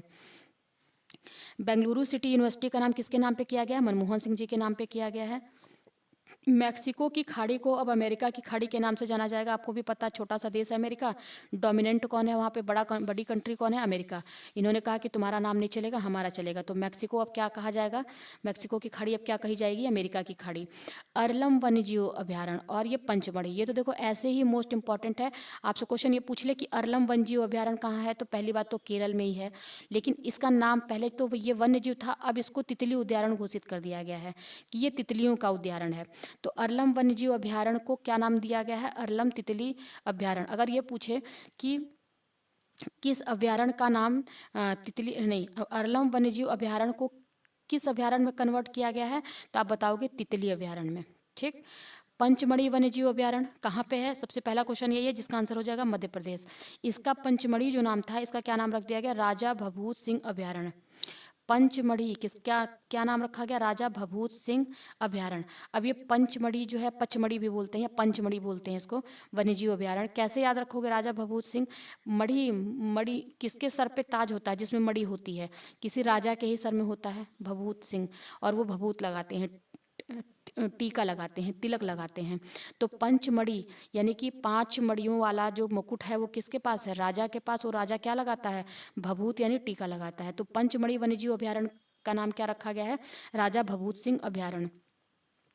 अगला देखो, ये गया, बिहार का पेपर देने जा रहे हो तो मोस्ट इंपॉर्टेंट है। गया का नाम बदल के क्या कर दिया गया है? गया जी। इज्जत दे दी गई है थोड़ी इनको, तो गया जी कर दिया गया है। अब गया किस लिए फेमस है ये आपको भी पता है। सिल्कियारा सुरंग, देखो अभी जो 2023 में हमारे 41 मजदूर भाई फंसे हुए थे सिल्कियारा सुरंग उत्तराखंड में, इस सुरंग का नाम बदल के कर दिया गया है बाबा बौखनाथ सुरंग। सिल्कियारा सुरंग का नाम बदल के क्या कर दिया गया है? बाबा बौखनाथ सुरंग कर दिया गया है। खुलताबाद कहाँ पे है? महाराष्ट्र में है। खुलताबाद आपने बहुत हिस्ट्री में इसका नाम सुना होगा, तो इसका नाम खुलताबाद का कर दिया गया है रत्नपुर। याद रखना, खुलताबाद का नाम क्या कर दिया गया है? रत्नपुर। अपने रत्नों को खोलो, क्या करो? रत्नों को छिपाओ मत, खोलो। रत्नों को छिपाओ मत, खोलो। या ऐसे याद कर सकते हो कि सभी अपने रत्नों को छिपाते हैं, खोलता कोई भी नहीं है। तो यानी क्या है? ये खुलताबाद का नाम है रत्नपुर। राष्ट्रमंडल खेल जो है महासंघ, इसका नाम बदल के कर दिया गया है, मोस्ट इंपॉर्टेंट है, राष्ट्रमंडल खेल कर दिया गया है। यानी कि जो राष्ट्रमंडल खेल महासंघ था उसका नाम क्या कर दिया गया है? इसको कॉमनवेल्थ भी बोलते हैं राष्ट्रमंडल को, तो कॉमनवेल्थ स्पोर्ट्स कर दिया गया है इसका नाम। कॉमनवेल्थ खेल महासंघ का नाम कॉमनवेल्थ स्पोर्ट्स कर दिया गया है। ठीक है। जोमाटो, जोमाटो क्या है? स्विगी जोमाटो सबको पता होगा, जो फूड डिलीवरी का काम करते हैं। इसका नाम कर दिया गया है इटर्नल लिमिटेड। जोमाटो का नाम क्या है? Eternal limited. करीमगंज जिला, जो करीमगंज जिला पहले तो कहाँ है यही याद करो आप, असम में है। और इसका नाम बदल के क्या कर दिया गया है? श्रीभूमि। श्रीभूमि, करीमगंज का नाम क्या कर दिया गया है? श्रीभूमि। श्रीभूमि, ठीक है। करीमगंज जिले का नाम श्रीभूमि। सुल्तानगंज रेलवे स्टेशन कहाँ पे है? मोस्ट इंपॉर्टेंट, देखो ये बिहार का न्यूज़ है, बिहार स्पेशल से संबंधित है। तो सुल्तानगंज रेलवे स्टेशन का नाम जो भागलपुर में है बिहार में, इसका नाम कर दिया गया है अजगैबीनाथ। अजगैबीनाथ धाम। अजगैबीनाथ धाम किसका नाम किया गया? Sultanganj railway station. अगर क्वेश्चन आपसे ये पूछे कि सुल्तानगंज रेलवे स्टेशन जिसका हाल ही में नाम बदल के अजगैबीनाथ कर दिया गया है, बिहार के किस जिले से संबंधित हो? आप बताओगे भागलपुर जिले से संबंधित है। अब देखो इसको याद करने का तरीका मैं बता देती हूँ कि ये किस जिले से संबंधित है। तो ऐसे याद रखो, अजीब सा सुल्तान आया है भागो। अरे भागो, अजीब सा सुल्तान आया है। अजीब सा अजगैबी, नाम ही अजीब सा है। तो अजगैबी सुल्तान आया है, पागल सा सुल्तान आया है, भागो भागलपुर, ऐसे याद करो आप। अजीब सा सुल्तान आया है, भागो, इससे बचो, भागो, तो क्या है, Bhagalpur. Dhyanchand life time achievement पुरस्कार, इसका नाम बदल के ये ध्यानचंद हटा करके क्या कर दिया गया है, अर्जुन लाइफ टाइम कर दिया गया है। इस पुरस्कार का नाम ध्यान रखोगे आप, ध्यानचंद लाइफ टाइम अचीवमेंट जो पुरस्कार है इसका नाम अर्जुन लाइफ टाइम पुरस्कार कर दिया गया है। सराय काले खां चौक, ये कहाँ पर है, दिल्ली में है। इसका नाम बदल के क्या कर दिया गया है, इसका नाम बदल के बिरसा मुंडा के नाम पे रख दिया गया है, बिरसा मुंडा चौक। ये बिरसा मुंडा बहुत इंपॉर्टेंट है, मुंडा विद्रोह भी पूछता है, जो मैं कई बार आपको बता चुकी हूँ। काकसर ब्रिज, काकसर ब्रिज कहाँ पे है, लद्दाख में है, जिसका नाम क्या कर दिया गया है, काकसर ब्रिज पहले नाम था, अभी बदल के कैप्टन अमित भारद्वाज सेतु कर दिया गया है। काकसर ब्रिज का नाम कर दिया गया है कैप्टन अमित भारद्वाज सेतु। फोर्ट विलियम, ये भी चर्चा में भी था, और ये सारे इंपॉर्टेंट हैं, ये मैं लिख रही हूँ नहीं लिख रही हूँ, क्योंकि जो इंपॉर्टेंट नहीं होगा मैं खुद ही काट दूंगी। फोर्ट विलियम कोलकाता जो में जो है फोर्ट विलियम, इसका नाम कर दिया गया है विजय दुर्ग। उसके बाद पोर्ट ब्लेयर का नाम बदल के कर दिया गया है श्री विजयपुरम, इसको थोड़ी इज्जत दे दी गई है। पोर्ट ब्लेयर किसकी राजधानी है, अंडमान और निकोबार की, तो क्या कर दिया गया, श्री विजयपुरम। पुणे एयरपोर्ट का नाम क्या कर दिया गया है, संत तुकाराम महाराज। आपको भी पता है कि जो संत तुकाराम थे वो किस एरिया से संबंधित हैं, महाराष्ट्र के थे ये। तो पुणे जो एयरपोर्ट है तो उन्हीं के नाम पे तुकाराम महाराज एयरपोर्ट का नाम इनका कर दिया गया है। ये देखो राष्ट्रपति भवन में, अब राष्ट्रपति भवन की बात करते हैं, उसमें एक है दरबार हॉल, तो उसका नाम क्या किया गया है, दरबार का गणतंत्र मंडप। राष्ट्रपति भवन में अशोक हॉल का नाम क्या कर दिया गया है, तो ये नाम में ही है, अशोक मंडप कर दिया गया है। यानी ये हॉल हॉल जो नाम है, अंग्रेजी के जो शब्द आ रहे थे इसको बदल करके हिंदू धर्म से रिलेटेड जो भी चीज़ें हैं मान्यता से, यानी कि आप कह सकते हैं भारत धर्म से रिलेटेड, भारत की परंपराओं से रिलेटेड जो भी शब्द आते हैं उनके नाम डाले गए हैं। मंडप, हॉल का नाम क्या किया गया है, मंडप। अशोक हॉल का नाम क्या किया गया है, अशोक मंडप, ऐसे मंडप। यानी कि आपको बस ये याद रखना कि ये जो हॉल शब्द है इसको हटा करके मंडप लाया गया है, तो ये तो ऐसे याद हो गया। अब अशोक मंडप, दरबार का नाम गणतंत्र मंडप, ऐसे। मोस्ट इम्पॉर्टेंट जोशीमठ तहसील जो है, जो पहले तो ये पूछेगा कि जोशीमठ कहाँ पे है, तो उत्तराखंड में है। इसका नाम क्या कर दिया गया है, ज्योतिर्मठ कर दिया गया है, जोशीमठ का नाम ज्योतिर्मठ कर दिया गया है। कोसिया कुटोली तहसील नैनीताल में है, कैंची धाम कर दिया गया है इसका नाम। कोसिया कुटोली तहसील यानी कोसिया कुटोली का नाम क्या कर दिया गया है, कैंची धाम। ये कैंची धाम में वो एक संत भी हैं जिनके दर्शन के लिए लोग जाते हैं, ये वही वाला धाम है। Saurashtra cricket association stadium, Saurashtra जो क्रिकेट एसोसिएशन स्टेडियम है इसका नाम बदल के निरंजन शाह स्टेडियम कर दिया गया है, निरंजन शाह स्टेडियम। अहमदनगर का अहिल्यानगर, अभी हमने देखा चिरंजीवी योजना जो है राजस्थान में चल रही थी, एक योजना है चिरंजीवी योजना राजस्थान की, जिसका नाम बदल के कर दिया गया है मुख्यमंत्री आयुष्मान आरोग्य योजना। मोस्ट इंपॉर्टेंट है, क्वेश्चन ये भी पूछा गया है अभी किसी एग्जाम में कि चिरंजीवी योजना किस राज्य की है, तो राजस्थान की, लेकिन अब इसी योजना का नाम मुख्यमंत्री आयुष्मान आरोग्य योजना हो गया है। तो आपसे क्वेश्चन ये पूछ सकता है कि मुख्यमंत्री आयुष्मान आरोग्य योजना कहाँ पे चलाई जा रही है, तो राजस्थान में चलाई जा रही है। अयोध्या रेलवे स्टेशन का नाम क्या कर दिया गया है, अयोध्या धाम जंक्शन कर दिया गया है, अयोध्या रेलवे स्टेशन का नाम अयोध्या धाम जंक्शन कर दिया गया है। झेलम स्टेडियम जो जम्मू कश्मीर में है, इसका नाम किसके नाम पे रखा गया है, जनरल विपिन रावत। मैंने आपको कल की वीडियो में बताया था कि ये भारत के पहले सीडीएस रहे हैं जिनकी मृत्यु हो गई है विमान दुर्घटना में, और अभी अनिल चौहान जी इनकी जगह मतलब सेकेंड सीडीएस बने हैं। आयुष्मान भारत स्वास्थ्य एवं कल्याण केंद्र, इसका नाम क्या कर दिया गया है, जो आयुष्मान भारत है उसका आयुष्मान आरोग्य मंदिर नाम कर दिया गया है। आयुष्मान भारत स्वास्थ्य एवं कल्याण केंद्र का नाम आयुष्मान आरोग्य मंदिर हो गया है। जो हमारा पुराना संसद भवन था इसका नाम बदल दिया गया है, यानी अभी तो नया संसद भवन बन गया है, तो पुराने संसद भवन का नाम क्या है, संविधान सदन नाम कर दिया गया है। क्यों संविधान सदन किया गया है, क्योंकि संविधान की जो बैठक हो रही थी संविधान सभा की, जो लिखने का काम किया जा रहा था तो यहाँ पे किया जा रहा था, इसलिए इसका नाम कर दिया गया है संविधान सदन, संविधान बनाने का काम हुआ था। खेलो इंडिया लीग, ये मैं आपको याद करने का तरीका बता रही हूँ। तो खेलो इंडिया लीग जो है ये क्या है, अस्मिता महिला लीग। खेलो इंडिया जो महिला लीग है, देखो ये महिला, इस महिला के लिए कर दिया गया है अस्मिता महिला लीग। खेलो इंडिया महिला लीग का नाम क्या कर दिया गया है, अस्मिता महिला लीग कर दिया गया है। यहाँ देख लेते हैं। देखो ये इस वाले एरिया में कुछ बहुत ज़्यादा इम्पोर्टेंट तो नहीं है, लेकिन कुछ काम की चीज़ों को हम देखेंगे, बाकी को स्किप करेंगे। ये तो वाला तो इम्पोर्टेंट था हमारे लिए। आईसीसी T20 वर्ल्ड कप 2026 जो होने वाला है, इसके ब्रांड एम्बेसडर कौन बने हैं? रोहित शर्मा। मोस्ट इंपॉर्टेंट याद करना है आपको। आईसीसी T20 वर्ल्ड कप के 2026 जो होने वाला है, इसके ब्रांड एम्बेसडर कौन है? रोहित शर्मा। हरियाणा राज्य का आपको नहीं याद कर, नहीं, हरियाणा राज्य महिला आयोग का ब्रांड एम्बेसडर, देखो ये अभी नियुक्ति हुई है, तो हरियाणा राज्य के लिए जो हरियाणा राज्य की जो महिला आयोग है, उसका ब्रांड एम्बेसडर बनाया गया है शेफाली वर्मा को। इंग्लिश प्रीमियर लीग एम्बेसडर कौन बना है भारत के लिए?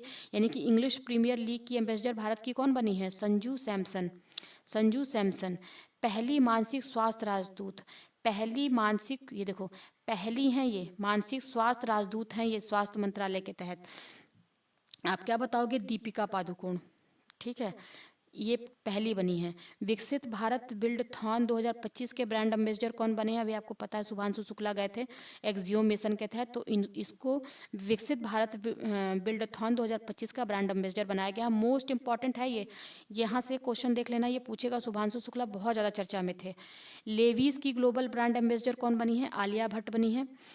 उसके बाद ये आपका स्केचर्स के ब्रांड एम्बेसडर बने हैं मोहम्मद सिराज। देख लेते हैं, कम इम्पॉर्टेंट है लेकिन थोड़ा ध्यान में रखना। नमो युवा रन अभियान के ब्रांड एम्बेसडर कौन बने हैं? मिलिंद सोनम बने हैं, ये आपको याद रखना है। नमो युवा रन अभियान के ब्रांड एम्बेसडर।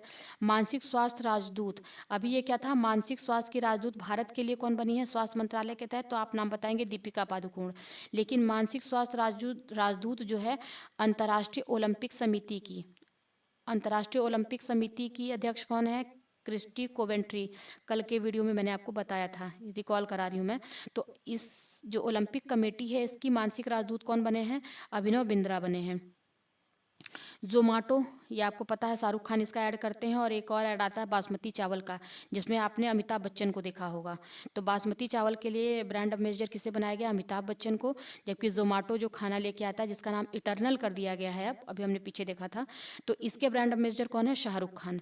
झारखंड राज्य के पर्यटन, झारखंड राज्य का इसलिए देख लेते हैं क्योंकि देखो बिहार से अलग हुआ स्टेट है, तो थोड़ा सा इंपॉर्टेंट हो जाता है। झारखंड राज्य के पर्यटन के ब्रांड एम्बेसडर कौन है? महेंद्र सिंह धोनी बनाए गए हैं। ऑस्ट्रेलिया पर्यटन अभियान के ब्रांड एम्बेसडर कौन है? तो सारा तेंदुलकर हैं। हथकरघा उद्योग, इंपॉर्टेंट है ये, नहीं ये उड़ीसा सरकार का है, लेकिन फिर भी देख लेते हैं, उड़ीसा सरकार ने इसको अपॉइंट किया है। हथकरघा उद्योग की माधुरी दीक्षित को बनाया गया है। अब इनको कैसे याद रखेंगे? देखो हो गई हैं ये बूढ़ी, अब ये कोई मूवी बनाती नहीं है, बहुत कम बनाती हैं, घर पे रहती हैं, तो कुछ काम मत करो, हथकरघा उद्योग में ये काम करो, चिप्स बनाओ, पापड़ बनाओ, अचार बनाओ, ऐसा करो। माधुरी दीक्षित को ये काम दिया गया है। इस तरीके से आप याद कर सकते हो। राष्ट्रमंडल जो शांति राजदूत हैं, ये कौन है? सुकन्या सोनोवाल। इंपॉर्टेंट है, ये राष्ट्रमंडल की शांति राजदूत हैं। बिहार, मोस्ट इंपॉर्टेंट क्वेश्चन ये देखो, बिहार का पेपर देने जा रहे हो, बिहार स्पेशल। बिहार चुनाव के स्वीप आइकन कौन है? तो नीतू चंद्रा का नाम याद रखोगे और क्रांति प्रकाश झा का नाम याद रखोगे। मोस्ट इंपॉर्टेंट है ये, बिहार दरोगा के लिए भी और एईडीओ के पेपर के लिए भी। बिहार चुनाव के स्वीप आइकन कौन है? नीतू चंद्रा और क्रांति प्रकाश झा। डिटॉल का आप छोड़ दो, पूछेगा नहीं। कर्नाटक विभाग का भी छोड़ दो आप। वर्ल्ड पैरा एथलीट के ब्रांड एम्बेसडर, ये देखो पैरा एथलीट के लिए सरकार बहुत काम कर रही है, तो वर्ल्ड पैरा एथलीट के ब्रांड एम्बेसडर कौन है? कंगना रनौत। कल की जो सीरीज थी, उसमें मैंने आपसे क्वेश्चन पूछा, कल मैंने आपको पढ़ाया था, पूछा नहीं था, कि कौन सी ऐसी महिला हैं जिन्होंने भारत को पैरालंपिक में 2 पदक दिलाए हैं, उनका नाम आप मुझे कमेंट करके बताओगे। और प्लीज़ लाइक और सब्सक्राइब जरूर करना आप। मालदीव का ग्लोबल ब्रांड एम्बेसडर, इंपॉर्टेंट है ये, कैटरीना कैफ को बनाया गया है। मालदीव देखो बड़ा टशन में रहता है, अभी आपने देखा होगा कि मोदी जी के लिए इन्होंने क्या कुछ बोला, उसके बाद फिर उन्होंने माफ़ी भी मांगी, तो इसके लिए इनको इनकी औकात दिखाने के लिए भेजा गया किसको? कैटरीना कैफ को। ठीक है, ये जाके इनको बताएंगी इनकी औकात। ऑडी इंडिया का नीरज चोपड़ा को बनाया गया है, मोस्ट इंपॉर्टेंट है ये, आपने देखा होगा कि ये एकमात्र ऐसे व्यक्ति हैं जो हमें सिल्वर दिला के लाए थे, खैर इस बार तो पेरिस ओलंपिक में, तो एकमात्र ऐसे व्यक्ति जो सिल्वर लेके आए। ऑडी के हैं ये ब्रांड एम्बेसडर नीरज चोपड़ा। आप छोड़ सकते हो, यूरेका फोर्ब्स के ब्रांड एम्बेसडर हैं श्रद्धा कपूर। ठीक है।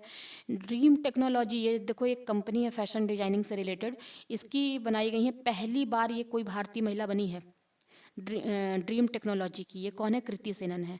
पहली बार किसी भारतीय को बनाया गया है। टाटा मोटर्स के ब्रांड एम्बेसडर कौन है? विकी कौशल है, याद रखना है आपको। फिट इंडिया आइकॉन के ब्रांड एम्बेसडर कौन है? आयुष्मान खुराना को रखा गया है। ठीक है, फिट इंडिया के लिए जो चल रही है अभी हमारा आंदोलन चल रहा है फिट इंडिया रखने के लिए, इंडिया को फिट रखने के लिए। विजन 2020 इंडिया का सद्भावना राजदूत किससे बनाया गया है? कृष्णामचारी श्रीकांत को बनाया गया है। ठीक है, विजन 2020 इंडिया का सद्भावना राजदूत। फेडरल बैंक के ब्रांड एम्बेसडर, ये देखो फेडरल बैंक के ब्रांड एम्बेसडर कौन है? विद्या बालन। विद्या बालन। फेडरल बैंक की ब्रांड एम्बेसडर कौन है? विद्या बालन। कैसे याद रखोगे आप इन विद्या बालन को? तो अब इनका चार्म जो क्या है वो फेड हो चुका है। विद्या बालन एक बार बीच में बहुत आई थी, लेकिन अब इनका जो चमक है इनकी वो क्या हो गई है? फेड हो गई है। टाटा मोटर्स के ब्रांड एम्बेसडर कौन है? टाटा मोटर्स के ब्रांड एम्बेसडर हैं विकी कौशल। स्केचर के ब्रांड एम्बेसडर कौन है? जसप्रीत बुमराह हैं। इंडिया गेट बासमती चावल मैंने अभी आपको ऊपर बताया, अमिताभ बच्चन जी हैं। फिक्की फ्रेम्स के ब्रांड एम्बेसडर कौन है? आयुष्मान खुराना है। पूमा इंडिया इंपॉर्टेंट है आपके लिए बहुत। पूमा इंडिया की ब्रांड एम्बेसडर कौन है? पीवी सिंधु, याद रखना। उसके बाद देखो खो खो 2025 के ब्रांड एम्बेसडर, ये खो खो खेल जो अभी नई दिल्ली में हुआ था, जिसमें दोनों ही इवेंट में भारत ही जीता, मेल वाले में भी और फीमेल वाले में भी। और किसको हराया? नेपाल को हराया। तो खो खो 2025 के ब्रांड एम्बेसडर कौन है? सलमान खान है। ठीक है। दुबई स्पोर्ट्स काउंसिल के ब्रांड एम्बेसडर कौन है? सानिया मिर्जा। आपको भी पता है कि शादी करके ये चली गई हैं मुस्लिम कंट्रीज़ में। तो दुबई एक मुस्लिम कंट्री है, तो उसकी स्पोर्ट्स काउंसिल के लिए ब्रांड एम्बेसडर बनाया गया है सानिया मिर्जा को और हरभजन सिंह को। ये मैंने बस याद करने का तरीका आपको बताया कि आप कोरिलेट करके याद कर पाओ। थाईलैंड पर्यटन के ब्रांड एम्बेसडर कौन है? सोनू सूद को बनाया गया है थाईलैंड के लिए, कि आप जाइए थाईलैंड घूम के आइए। ठीक है, क्यों बनाया गया इनको? क्योंकि इन्होंने कोविड में बहुत सारा काम किया था और अब ये थक चुके हैं और थाईलैंड में लोग जाते हैं थोड़ा सा आराम करने के लिए, घूमने के लिए। तो थाईलैंड भेजा गया है पर्यटन के लिए सोनू सूद को। झारखंड विधानसभा चुनाव के ब्रांड एम्बेसडर कौन है? महेंद्र सिंह धोनी। अभी हमने ऊपर देखा था कि झारखंड जो पर्यटन विभाग है उसके भी यही है ब्रांड एम्बेसडर। मध्य प्रदेश पर्यटन के ब्रांड एम्बेसडर, ये आप छोड़ दो, ये किसी काम का नहीं है। ठीक, पंकज त्रिपाठी। लेकिन फिर भी याद ही रखो, अगर अगर अगल बगल के स्टेट हैं तो आप थोड़ा सा देख लेते हैं। मध्य प्रदेश पर्यटन के ब्रांड एम्बेसडर कौन है? पंकज त्रिपाठी हैं, लेकिन ये कम इंपॉर्टेंट है। भारतीय साइबर अपराध समन्वय केंद्र, रश्मिका मंदाना, इनका नाम याद रखना है आपको। भारतीय साइबर अपराध समन्वय केंद्र की अपराध का जो समन्वय केंद्र है उसकी है रश्मिका मंदाना। जहाज रानी जलमार्ग मंत्रालय के ब्रांड एम्बेसडर, जहाज रानी जलमार्ग मंत्रालय के ब्रांड एम्बेसडर कौन है? मनु भाकर। ये मनु भाकर बता सकते हो आप कौन है? ये मनु भाकर आप मुझे बताओगे। अभी इन्होंने पेरिस ओलंपिक में क्या किया था? कौन सा ये लेके आई थी पदक? ऐसे ऐसे 20 लीग के एम्बेसडर कौन है? दिनेश कार्तिक। प्ले स्पोर्ट्स के ब्रांड एम्बेसडर कौन है? मैरी कॉम, सानिया मिर्जा। और ये उतना इम्पोर्टेंट नहीं है, आप इसको छोड़ दो, इसको छोड़ सकते हैं, प्ले स्पोर्ट्स के ब्रांड एम्बेसडर। ठीक है, अगला हम देख लेते हैं। ये देखो योजना अभियान मिशन संबंधित, ये मोस्ट इम्पॉर्टेंट आज हम इसको देखेंगे क्योंकि यहाँ से भी क्वेश्चन बनता है। देखो रायथन्ना मिकोसम पहल, अब ये क्या है? आपकी योजना है या जो भी अभियान चलाए गए हैं, मिशन है, और किस मंत्रालय से संबंधित है? तो ये क्या है? रायथन्ना मिकोसम पहल किसकी है? आंध्र प्रदेश सरकार की है। देखो जब क्या होता है, थ वाले शब्द आते हैं ना, तो ऐसे शब्द ज़्यादातर आपको आंध्र प्रदेश और तमिलनाडु से रिलेटेड मिलते हैं। तो मैक्सिमम देखो अभी आगे आएगा, आपकी योजना आपकी सरकार आपके द्वार। आपकी योजना आपकी सरकार और आपके द्वार किसकी है? झारखंड सरकार की पहल है ये। आपकी योजना होगी, आपकी सरकार चलाएगी और आपके द्वार पे चलाएगी झारखंड सरकार। मुख्यमंत्री तीर्थ यात्रा योजना किसकी है? पंजाब सरकार की है, याद रखना। अब ये क्वेश्चन ऐसे पूछता है कि मुख्यमंत्री तीर्थ योजना किस राज्य की सरकार चला रही है? तो पंजाब सरकार। आपकी पूंजी आपका अधिकार, आपकी पूंजी आपका अधिकार अभियान किसका? निर्मला सीतारमण का। अब पूंजी किसके पास है? वित्त मंत्री कौन है भारत की? निर्मला सीतारमण है, तो जाहिर सी बात है कि पूंजी इन्हीं के पास होगी, तो कौन चलाएगा? निर्मला सीतारमण। आपकी पूंजी आपका अधिकार, पूंजी भी इन्हीं के है और उस पूंजी पे अधिकार भी निर्मला जी का ही है, जिसको चाहे उतना पैसा ये दिलवाती हैं। श्रद्धांजलि योजना किसकी है? असम सरकार की है। श्रद्धांजलि योजना किसकी है? असम सरकार की। महाजय घर योजना मोस्ट इंपॉर्टेंट, अभी इसको अमित शाह जी ने लॉन्च किया है, कहाँ से? गोवा सरकार की योजना है ये। इसको लॉन्च किया अमित सरकार जी ने। महाजय घर योजना सॉरी अरुणोदय 3.0 योजना। अरुणोदय 3.0 योजना किसकी है? असम सरकार की है। मुख्यमंत्री महिला रोजगार योजना बिहार सरकार की है। मोस्ट इंपॉर्टेंट ये देखो, मुख्यमंत्री महिला रोजगार योजना, अभी जो ये बिहार चुनाव था तो उसमें बहुत सारी योजनाएं ये लॉन्च हुई थी उससे पहले। तो मुख्यमंत्री महिला रोजगार योजना किसने चलाया? बिहार सरकार ने। मोस्ट इंपॉर्टेंट है, याद रखना, महिलाओं को रोजगार देने के लिए है ये। लाडो लक्ष्मी योजना, ये लाडो लाडो शब्द कहाँ मिलता है? राजस्थान हरियाणा वाला एरिया है तो हरियाणा सरकार की है लाडो लक्ष्मी, ठीक है। तो लाडो और लक्ष्मी योजना हरियाणा सरकार की। मातृवन पहल, हरियाणा सरकार चला रही है इसको, मातृवन पहल। निजुता मोइना योजना, देखो ये मोइना शब्द अगर आपको कहीं दिख जाए, अगर आपको कहीं ये मोइना शब्द दिखे किसी भी चीज़ में, तो आप सीधे आंख बंद करके उसका आंसर बताना असम सरकार। निजुता मोइना, कोई सी भी योजना में इनकी मोइता शब्द रहता है तो निजुता मोइना योजना असम सरकार। थायू मानवर योजना, ये देखो थ शब्द आ गया ना, जब भी थ से कोई योजना शुरू होती है तो वो तमिलनाडु सरकार की होगी। मैं योजना की बात कर रही हूँ, जो भी योजनाएं ये बनाते हैं उनकी योजना में स्टार्टिंग में जो थ आता है वो तमिलनाडु सरकार। अगर आपको अब बिल्कुल भी आंसर नहीं आ रहा है, क्लिक नहीं कर रहा है कि किस स्टेट का है, तो आप तमिलनाडु उसका आंसर मारना। थ वाली योजना, इनकी योजनाओं के नाम थ से शुरू होते हैं। थायू मानवर योजना। अपना घर पहल किसका है? पेट्रोलियम मंत्रालय का है, जो जो पेट्रोल पंप पे वर्कर्स काम करते हैं उनके लिए विश्राम करने के लिए, तो पेट्रोलियम मंत्रालय का है अपना घर, यानी कि उनको ये लगे कि वो अपने घर में ही हैं, विश्राम करें। श्रम श्री योजना किसकी है? पश्चिम बंगाल की है, श्रीमती ममता बनर्जी बहुत ज़्यादा हैं, तारीफ के काबिल हैं, तो श्रम श्री, मेहनत बहुत करती हैं, श्री श्री श्री लगाओ, तो पश्चिम बंगाल की है श्रम श्री योजना। एक सड़क एक दिन योजना किसकी है? दिल्ली सरकार की है। एक सड़क एक दिन, एक सड़क एक दिन मतलब दिल्ली सरकार की, ऐसे याद करो।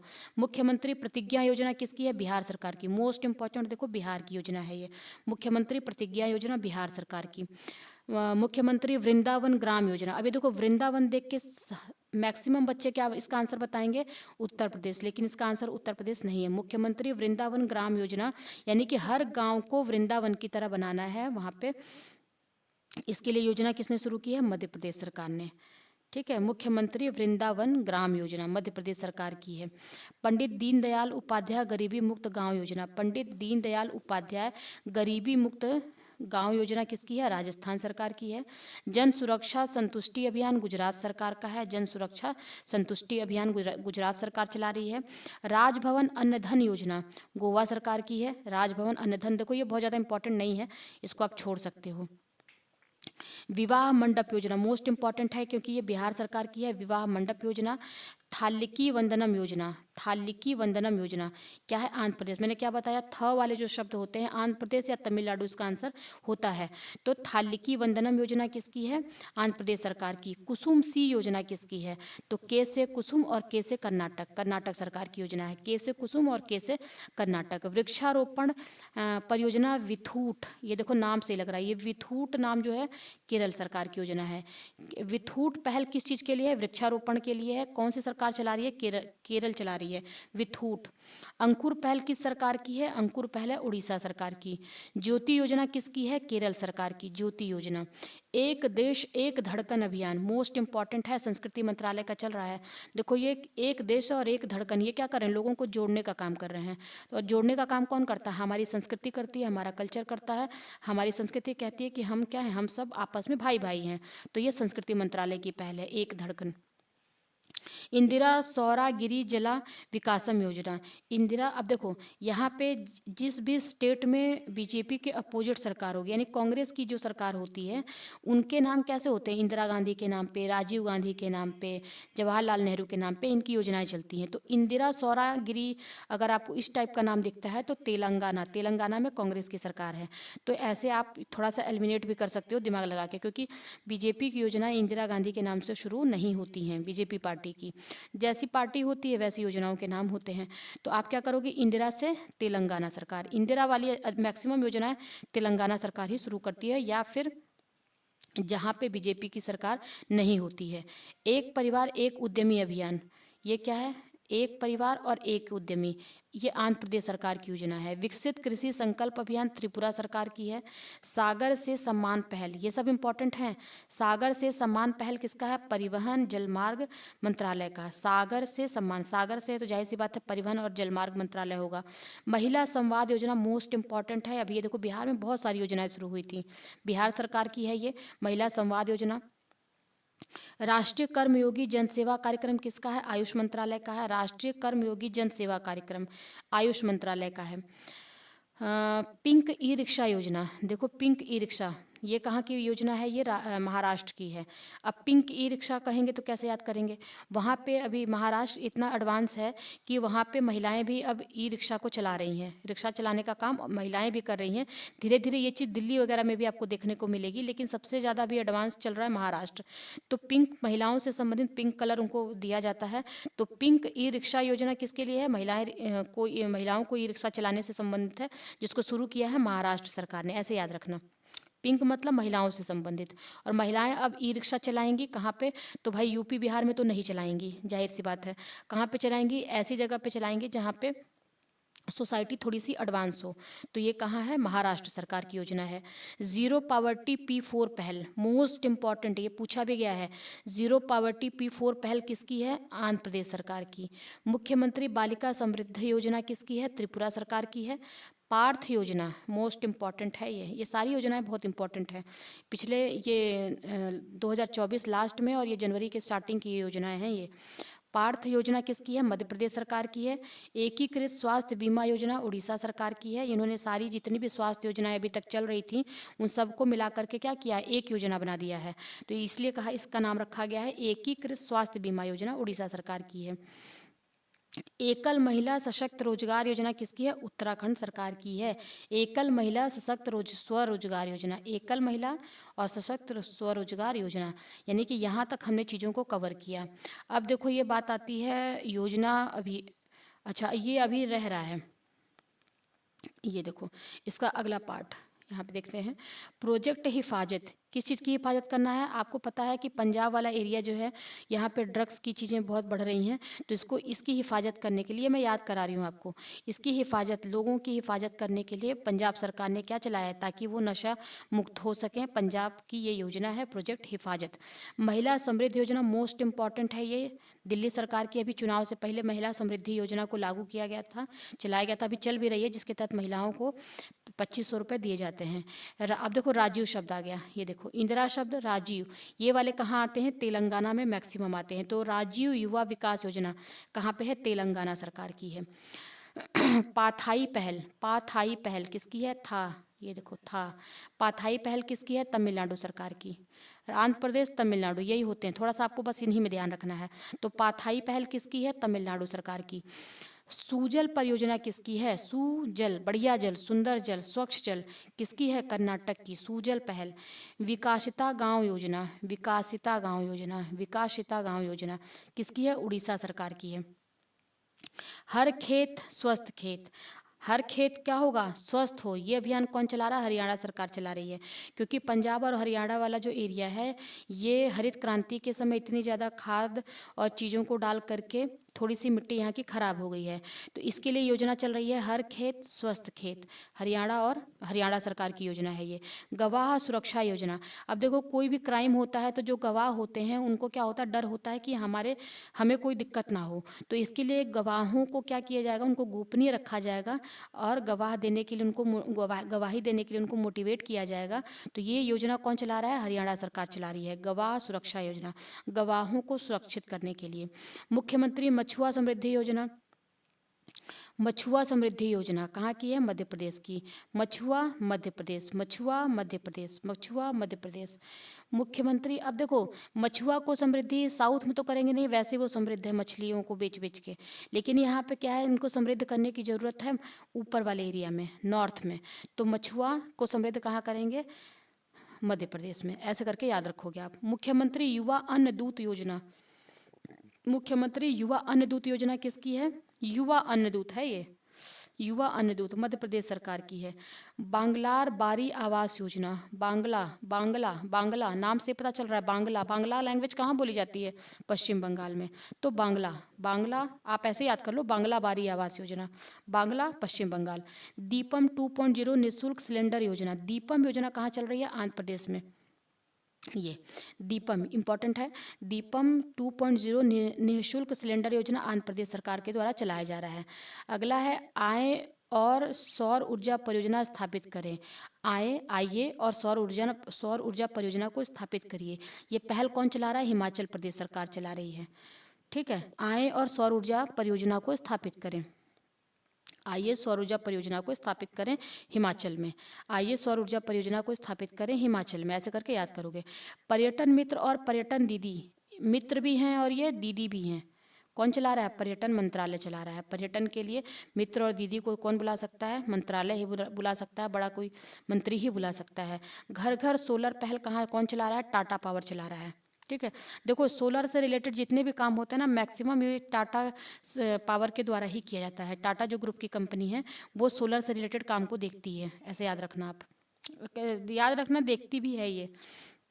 धरती आबा जनजातीय ग्राम उत्कर्ष अभियान, धरती आबा जनजातीय ग्राम उत्कर्ष अभियान क्या है, जनजातीय मंत्रालय का है। देख के ही पता चल रहा है धरती आबा जनजातीय से रिलेटेड है, तो जनजातीय मंत्रालय ही करेगा, जनजातीय कार्य मंत्रालय। हमारा संविधान हमारा सम्मान, ये योजना कहाँ पे कौन चला रहा है इस अभियान को, हमारा संविधान हमारा सम्मान अभियान जो है न्याय विभाग के द्वारा चलाया जा रहा है। देखो ये हमारा संविधान हमारा सम्मान नामक पहल भी चलती है, जो राजस्थान में चली, फिर उत्तर प्रदेश में चली, इलाहाबाद में। अभी कहाँ चल रही है ये आप मुझे कमेंट करके बताओगे। देखो निजुता मोइना योजना, ये फिर मोइना आ गया ना, असम, मैंने आपको बताया Moina Assam. Mission Bansudhara, mission Bansudhara 3.0, sorry mission Vasundhara, mission Vasundhara 3.0, ये मैंने गलत पढ़ दिया है। तो मिशन क्या है, वसुंधरा। ये जितना आगे जाओगे ना आप नॉर्थ सॉरी ईस्ट में, तो ये व को ब बोलते हैं। जैसे पहले था बिहार, फिर उसको क्या बोलने लगे, बिहार बिहार, फिर ये तो बिहार पश्चिम बंगाल असम वाला जो एरिया है वह को ब बोलते हैं। तो वसुंधरा योजना कहाँ चल रही है, असम सरकार में। CM 7, CM 7 योजना कहाँ चल रही है, त्रिपुरा की योजना है CM 7, CM 7 योजना त्रिपुरा की है। मुख्यमंत्री सुख शिक्षा योजना, मुख्यमंत्री, अब ये सुख शिक्षा कैसे याद करोगे, हिमाचल प्रदेश के मुख्यमंत्री कौन है, सुखविंदर सिंह सुक्खू, सुखविंदर सिंह सुक्खू, यही सुख देते हैं, इनके नाम में यही सुखविंदर है, सुखविंदर सिंह सुक्खू। सुक्खू हैं, इतने खुश हैं, सुखी हैं कि सुक्खू हो गए हैं। तो मुख्यमंत्री सुखविंदर सिंह ने ही चलाया है सुख शिक्षा अभियान, उन्हीं के नाम पे है हिमाचल प्रदेश में। कुल्हाड़ी बंद पंचायत अभियान, कुल्हाड़ी बंद पंचायत अभियान कहाँ चल रहा है, राजस्थान में। मुख्यमंत्री मैया सम्मान योजना, मोस्ट इंपॉर्टेंट है ये, मुख्यमंत्री मैया सम्मान योजना। मैया का सम्मान करेंगे, अभी तक तो दीदी का, मित्र का, बहन का सम्मान हो रहा था, अब मैया का सम्मान कहाँ किया जाएगा, झारखंड में किया जाएगा। ठीक है, युवा उद्यम विकास अभियान योजना, युवा उद्यम विकास अभियान योजना कहाँ चलाया जा रहा है, उत्तर प्रदेश के बजट में ये था, तो ये उसी में, ये वहीं पे चल रहा है, युवा उद्यम विकास अभियान योजना। मुख्यमंत्री बाल पौष्टिक आहार योजना कहाँ की है, हिमाचल प्रदेश सरकार की योजना है। ये योजनाओं को 2-3 बार अगर आप पढ़ोगे ना तो ये धीरे धीरे कोरिलेट करके याद हो जाएगा। मुख्यमंत्री बाल पौष्टिक आहार योजना। सुभद्रा योजना मोस्ट इंपॉर्टेंट, ये पूछा भी गया है, कहाँ की है, उड़ीसा सरकार की है। सुभद्रा कहाँ गई हैं, सुभद्रा कौन थी बताओ आप, ये कहाँ गई थी, उड़ीसा में गई थी। ठीक है, अभय हस्तम योजना, ये देखो मोस्ट इंपॉर्टेंट है, अभय हस्तम योजना, ये पूछा भी गया है, ये पुरानी योजना है लेकिन पूछा गया है। तेलंगाना की योजना है अभय हस्तम योजना, तेलंगाना में अभय हस्तम योजना। लड़का भाऊ योजना, ये भाऊ शब्द देखो आ गया, तो भाऊ कहाँ पे बोलते हैं, महाराष्ट्र में बोलते हैं, भाऊ भाऊ ऐसे करके बोलते हैं, तो लड़का भाऊ योजना महाराष्ट्र सरकार की। विज्ञान धारा योजना, विज्ञान और प्रौद्योगिकी मंत्रालय चला रही है इस योजना को, विज्ञान धारा योजना। प्रोजेक्ट नमन किसके द्वारा चलाया जा रहा है, हमारी इंडियन आर्मी के द्वारा चलाया जा रहा है। प्रोजेक्ट नमन किसके लिए है, जो हमारे शहीद हैं उनको नमन करने के लिए, हम उनको नमन करते हैं और हमारा भी कर्तव्य है कि हम अपने शहीदों को नमन करें। तो प्रोजेक्ट नमन के तहत भारतीय सेना चला रही है प्रोजेक्ट नमन, उनको श्रद्धांजलि देने के लिए, उनको सम्मान देने के लिए। दीनदयाल स्पर्श योजना, दीनदयाल स्पर्श योजना, देखो जब ये दीनदयाल शब्द आता है ना, तो ये किसी ऐसे ही स्टेट में होता है जहाँ पे बीजेपी पार्टी की सरकार होती है। तो दीनदयाल स्पर्श योजना कहाँ कौन चला रहा है? खैर यहाँ पे तो ये भारतीय डाक का है, लेकिन आप ये याद रखना दीनदयाल से ये अभी जो तत्कालीन पार्टी है बीजेपी पार्टी, उनके नाम में ऐसे शब्द आते हैं। तो भारतीय डाक विभाग के द्वारा चलाया जा रहा है स्पर्श योजना। इसका पूरा नाम क्या है? दीनदयाल स्पर्श योजना। अन्न दर्पण पहल किसकी है? भारतीय खाद्य निगम की है। अन्न दर्पण पहल, अन्न क्या है? अन्न से रिलेटेड पहल है, तो भारतीय खाद्य निगम ही देखता है अन्न से रिलेटेड चीज़ों को, तो यही जो है चला रहा है इसको। प्रोजेक्ट अस्मिता किससे संबंधित है? ये महिलाओं से संबंधित है, इसको चला रहा है यूजीसी। हमारा यूजीसी चला रहा है प्रोजेक्ट अस्मिता को। प्रोजेक्ट परी क्या है? आपको पता है G20 की बैठक 2023 में 18वीं बैठक जो थी वो इंडिया में हुई थी, तो इसके तहत दिल्ली की सड़कों को खूबसूरत बनाने के लिए संस्कृति मंत्रालय ने क्या किया था? प्रोजेक्ट परी चलाया था। तो इसको दीवारों पे खूब सारी पेंटिंग की गई थी ताकि वो परी की तरह दिखे, मतलब सुंदर सी दिखे दीवारें, जो बाहरी देश के लोग आ रहे हैं उनके सामने। तो इसके लिए प्रोजेक्ट परी संस्कृति मंत्रालय की पहल थी। हेल्थ साथी योजना किसकी है? पेटीएम की है। हेल्थ साथी योजना पेटीएम चला रहा है। मुख्यमंत्री युवा कार्य प्रशिक्षण योजना किसकी है? महाराष्ट्र सरकार की है। मुख्यमंत्री युवा कार्य, उतनी देखो ये इंपॉर्टेंट नहीं है युवा कार्य प्रशिक्षण योजना, लेकिन ये प्रोजेक्ट परी, नमन, अस्मिता, हेल्थ साथी ये इंपॉर्टेंट है। श्रमिक बसेरा योजना इंपॉर्टेंट है, ये किसकी है? गुजरात सरकार की है श्रमिक बसेरा योजना। स्कैम से बचो, ये कौन कह रहा है? मेटा। मेटा क्यों कह रहा है? फेसबुक है। अब देखो फेसबुक पे कुछ ऐसी ऐसी खबरें भी आती हैं जिसका कोई भी तथ्यों से उसका संबंध नहीं होता है, मतलब तथ्यात्मक आंकड़े उनके नहीं होते हैं, लेकिन फिर भी लोग क्या कर रहे हैं? उस मैसेज को फैला रहे हैं। तो मेटा कह रहा है भाई स्कैम से बचो। फेसबुक यानी मेटा, फेसबुक को मेटा नाम से जाना जाता है, वो लोगों से कह रहा है स्कैम से बचो, यानी कि स्कैम से बचो योजना किसकी है? मेटा की। संपूर्णता अभियान कौन चला रहा है? संपूर्णता अभियान महिलाओं के लिए चलाया जा रहा है। कौन चला रहा है? नीति आयोग। जब भी इस टाइप की का अभियान होता है जो महिलाओं से रिलेटेड हो, पोषण से संबंधित हो, तो उसका कार्यान्वयन कौन करता है? नीति मंत्रालय करता है। ठीक है, यहाँ तक हमने स्पीड में देखा। और अब ये हमारा आता है त्योहार, उत्सव, मेला, महोत्सव। देखो थोड़ा सा अगर स्पीड भी नहीं करेंगे ना तो ये हमारी चीज़ें ख़त्म नहीं होंगी, और हमारे पास टाइम बिल्कुल भी नहीं है। और मैं चाहती हूँ कि अगर मैं ये वीडियो एक बार रिकॉर्ड कर दूँ तो आप 2 से 3 बार अगर इसको चला के सुन लेते हो वीडियो को, तो वैसे ही चीज़ें आपको याद हो जाएंगी।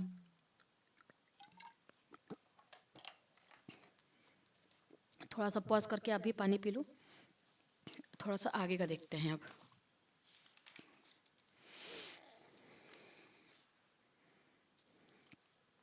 अब त्योहारों के बारे में देखते हैं, यहाँ से भी क्वेश्चन पूछता है। देखिए क्या है त्योहार? मंगसीर बगवाल उत्सव, ये सारे उत्सव 2025 के हैं, इसलिए आपको याद करने ही हैं। मंगसीर बगवाल, देखो बग्याल या पुग्याल, पुग्याल या बग्याल, इस तरीके से आप याद रखोगे। जो जनजाति होती है वो कहाँ पाई जाती है? उत्तराखंड में। बुग्याल, पयाल, इस तरीके की जनजाति होती है। तो मंगसीर बुग्याल जो है ये उत्सव कहाँ मनाया गया है? उत्तराखंड में मनाया गया है। ये यहाँ की जनजाति है, ऐसे याद रखोगे। संगाई महोत्सव हम सभी को पता है कि ये मणिपुर में मनाया जाता है। संगाई महोत्सव मोस्ट इम्पॉर्टेंट है और ये हमेशा के लिए इम्पॉर्टेंट है हर एग्ज़ाम में। ये हॉर्नबिल महोत्सव ये भी मोस्ट इम्पॉर्टेंट है क्योंकि ये नागालैंड का है फेमस, और मणि संगाई और हॉर्नबिल अक्सर पूछे ही जाते हैं। अब देखो रो लैड उत्सव, ये 2025 की है। ये कैसे याद रखोगे? देखो मैं थोड़ा सा इसको याद कराती हूँ आपको। मान लेते हैं 2 कपल हैं, इनकी शादी हुई है, और इनसे ये जब नई नई शादी होती है तो इनसे पूछा गया कि आप हनीमून के लिए कहाँ जाओगे? तो लड़की ने कहा कि लड़कियों को ठंडी जगह बड़ी पसंद, बहुत पसंद होती है, वो कहते हैं हम कुल्लू मनाली जाएंगे घूमने के लिए। तो हिमाचल में एक जगह है कुल्लू मनाली, हिमाचल में आपने नाम सुना होगा, लोग मनाली घूमने के लिए जाते हैं, मनाली। अब मनाली में लेकिन ठंड बहुत पड़ती है, एकदम ठंड, चारों तरफ बर्फ़ जमी होती है। मनाली में ये पहुंच गई, फिर इनको ठंड लगने लगी तो ये रोने लगी। लोगों ने कहा कि भाई तुम बैठे हो, ये तो रो रही है। तो उस व्यक्ति ने कहा कि रो लैड दो, ये ऐसे ही है, यही कह रही थी मनाली जाएंगे मनाली जाएंगे, यानी कि इसको रोने दो, रो लैड दो, रो लैड दो। तो ये कहाँ का है? हिमाचल प्रदेश का है, ऐसे याद रखना आप। हिमाचल में इतनी ठंड थी कि वहाँ पे लोग रोने लगे, तो लोगों ने कहा कि रो लैड दो, क्योंकि ये हिमाचल आने की ज़रूरत ही क्या थी इतनी ठंड में। तो ये उत्सव कहाँ का है? हिमाचल प्रदेश का। अंतर्राष्ट्रीय चेचर कविता महोत्सव, अंतर्राष्ट्रीय चेचर कविता महोत्सव कहाँ का है? कोलकाता का है। चे चे चे चे कौन करता रहता है? ममता बनर्जी, जब देखो तब चे चे चे चे, ऐसे करके मैं याद करा रही हूँ आपको। उनको हर चीज़ से दिक्कत होती है तो वो चें चें करती रहती हैं। तो चेचर कविता महोत्सव कहाँ मनाया गया? कोलकाता में। ये देखो अंतर्राष्ट्रीय व्यापार मेला आपको भी पता है हर साल दिल्ली में ही लगता है, तो ये दिल्ली में ही लगा है। ये कौन से क्रम का था ये याद रखना आपको, 44वें क्रम का अंतर्राष्ट्रीय व्यापार मेला लगा था दिल्ली में। निंगोल चाकोबा, ये देखो जो बा वाले उत्सव आते हैं ना लास्ट में, देखो बा ये आ रहा है, ये मणिपुर का उत्सव होता है। अगर किसी भी उत्सव में फेस्टिवल में आपको लास्ट में बा दिख रहा है तो उसका आंसर आप मणिपुर करना, आपका आंसर सही होगा। तो देखो ये पूरा नाम क्या है? निंगोल चाकोबा, चाकोबा उत्सव या फिर मेरा हो चोंगबा। तो बाबा वाले जो उत्सव होते हैं मणिपुर में होते हैं, ऐसे याद रखना कीवर्ड से। कहीं भी आपको बिहू शब्द आ जाए तो बिहू वाले उत्सव कहाँ पे होते हैं? असम में होते हैं। चाहे इसके आगे कोई भी कटी बिहू, कोई भी बिहू लगा हो, तो कटी बिहू हो या और भी कोई बिहू कई प्रकार के होते हैं। तो ये वाले इसका आंसर क्या होता है? बिहू जो उत्सव होता है वो असम में मनाया जाता है। कुकुर तिहार उत्सव या गाई जात्रा त्योहार 2025, कुकुर तिहार उत्सव या फिर गाई जात्रा, ये कहाँ का है? नेपाल का है। ठीक है, कुकुर तिहार उत्सव या फिर, मैं इसको इरेज कर देती हूँ, थोड़ा सा आपको दिखेगा, एक सेकंड। आप क्या बताओगे? मैंने आपको क्या बताया कि जो बाबा वाले उत्सव होते हैं ये कहाँ मनाए जाते हैं? ये मनाए जाते हैं मणिपुर में। ठीक है, ये देखो,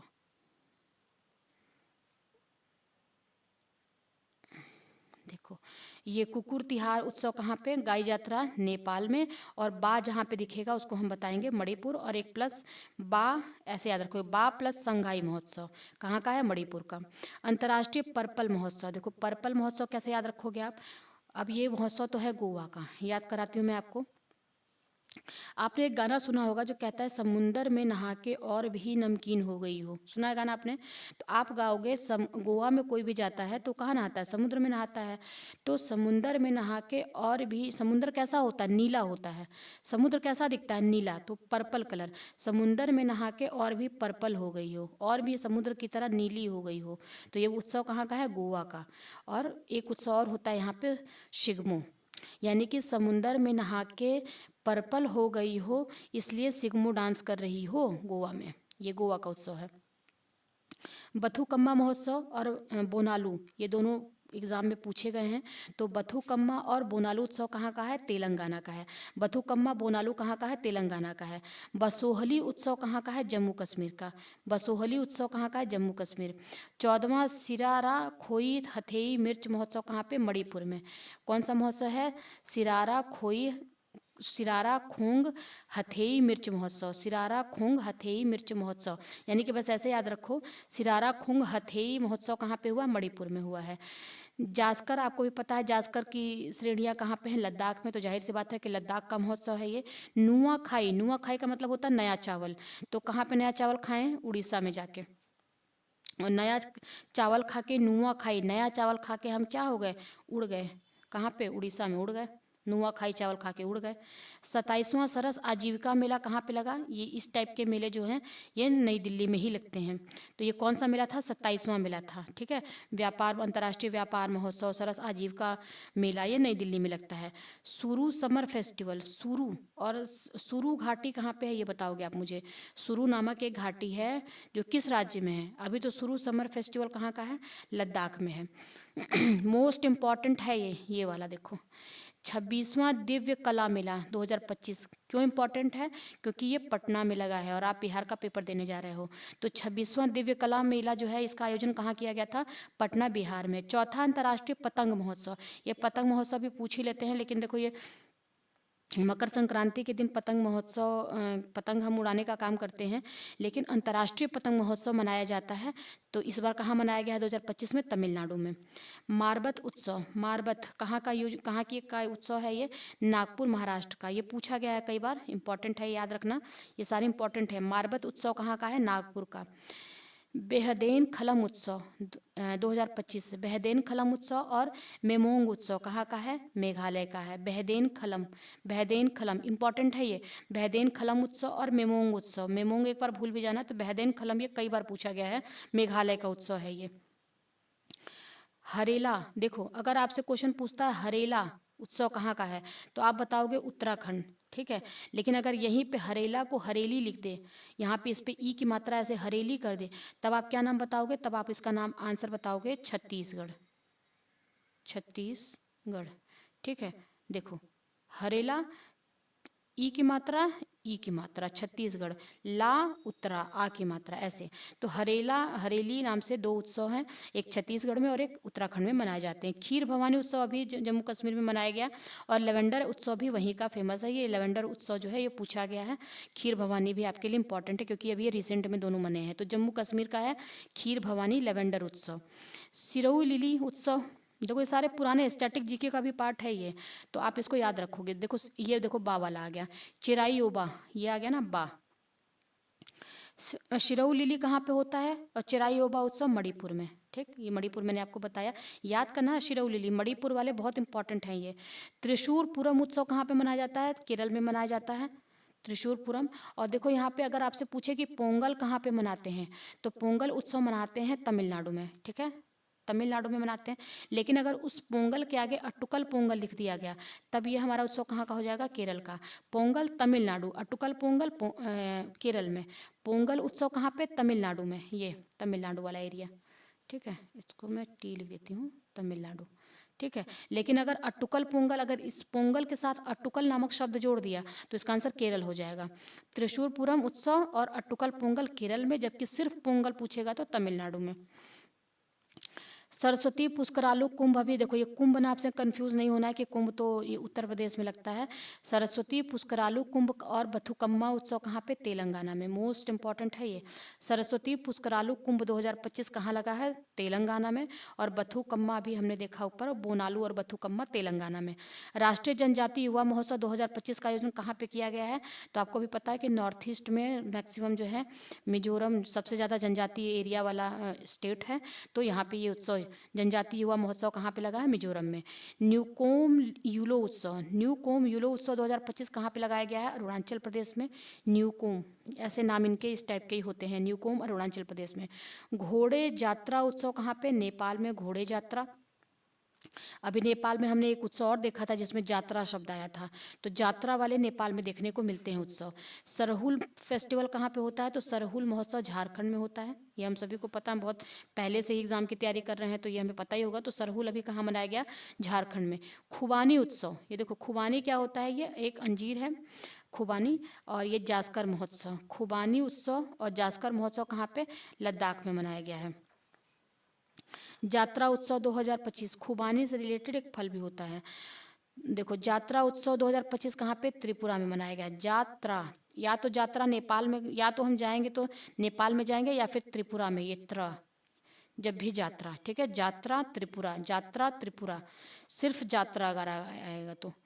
अगर रथ यात्रा लिखेगा तो फिर वो उत्सव कहाँ का हो जाएगा? उड़ीसा का हो जाएगा। अगर रथ यात्रा लिखेगा तो उड़ीसा का होगा, लेकिन देखो इसमें सिर्फ यात्रा है तो ये त्रिपुरा का है। खोंगजोम उत्सव कहाँ का है? मणिपुर का है। खोंगजोम, खोंगजोम उत्सव कहाँ का है? मणिपुर का। माधवपुर, ये देखो माधवपुर बहुत पुराना है, ये कई बार पूछा गया है। माधवपुर घेड़ मेला गुजरात का है, गुजरात में माधवपुर मेला लगता है। हेरथ पर्व कहाँ पे मनाया जाता है? जम्मू कश्मीर में मनाया जाता है, कश्मीरी पंडितों के द्वारा। ये महाशिवरात्रि के अवसर पे हेरथ पर्व मनाते हैं कश्मीर में। जयदा स्वामी उत्सव 2025 तमिलनाडु में मनाते हैं। चपचार कूट, ठीक है, तो ये क्या है? मिजोरम में मनाया जाता है। रम पी के, रम मिजोरम, रम पी के क्या करो? कूटो। रम पी के 4 बार कूटो, रम पी के कूटा, रम पी के कूटो मतलब मारो, रम पी के कूटो ये मारो, यानी कि मिजोरम। चार कूट क्या है? मिजोरम का है। पर्पल उत्सव अभी हमने देखा कहाँ का था, ये देखो पर्पल फेस्टिवल। अगर बात करेगा आपसे कि पर्पल, देखो यहाँ पे मैंने आपको बताया,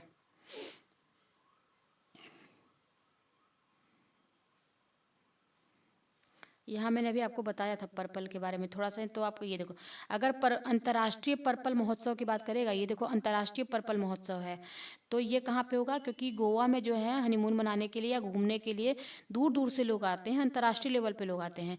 लेकिन ये क्या पर्पल उत्सव है, अगर सिर्फ पर्पल उत्सव की बात करेगा यानी कि ये भारत का है, तो ये सिर्फ लोकल लोग हैं। ऐसे याद करने के लिए मैं बता रही हूँ, पर्पल उत्सव या आदि महोत्सव पूछेगा तो ये नई दिल्ली में लगता है। ठीक है, पर्पल ही है भाई, छोटा ही उत्सव है, आदि उत्सव तो नई दिल्ली में।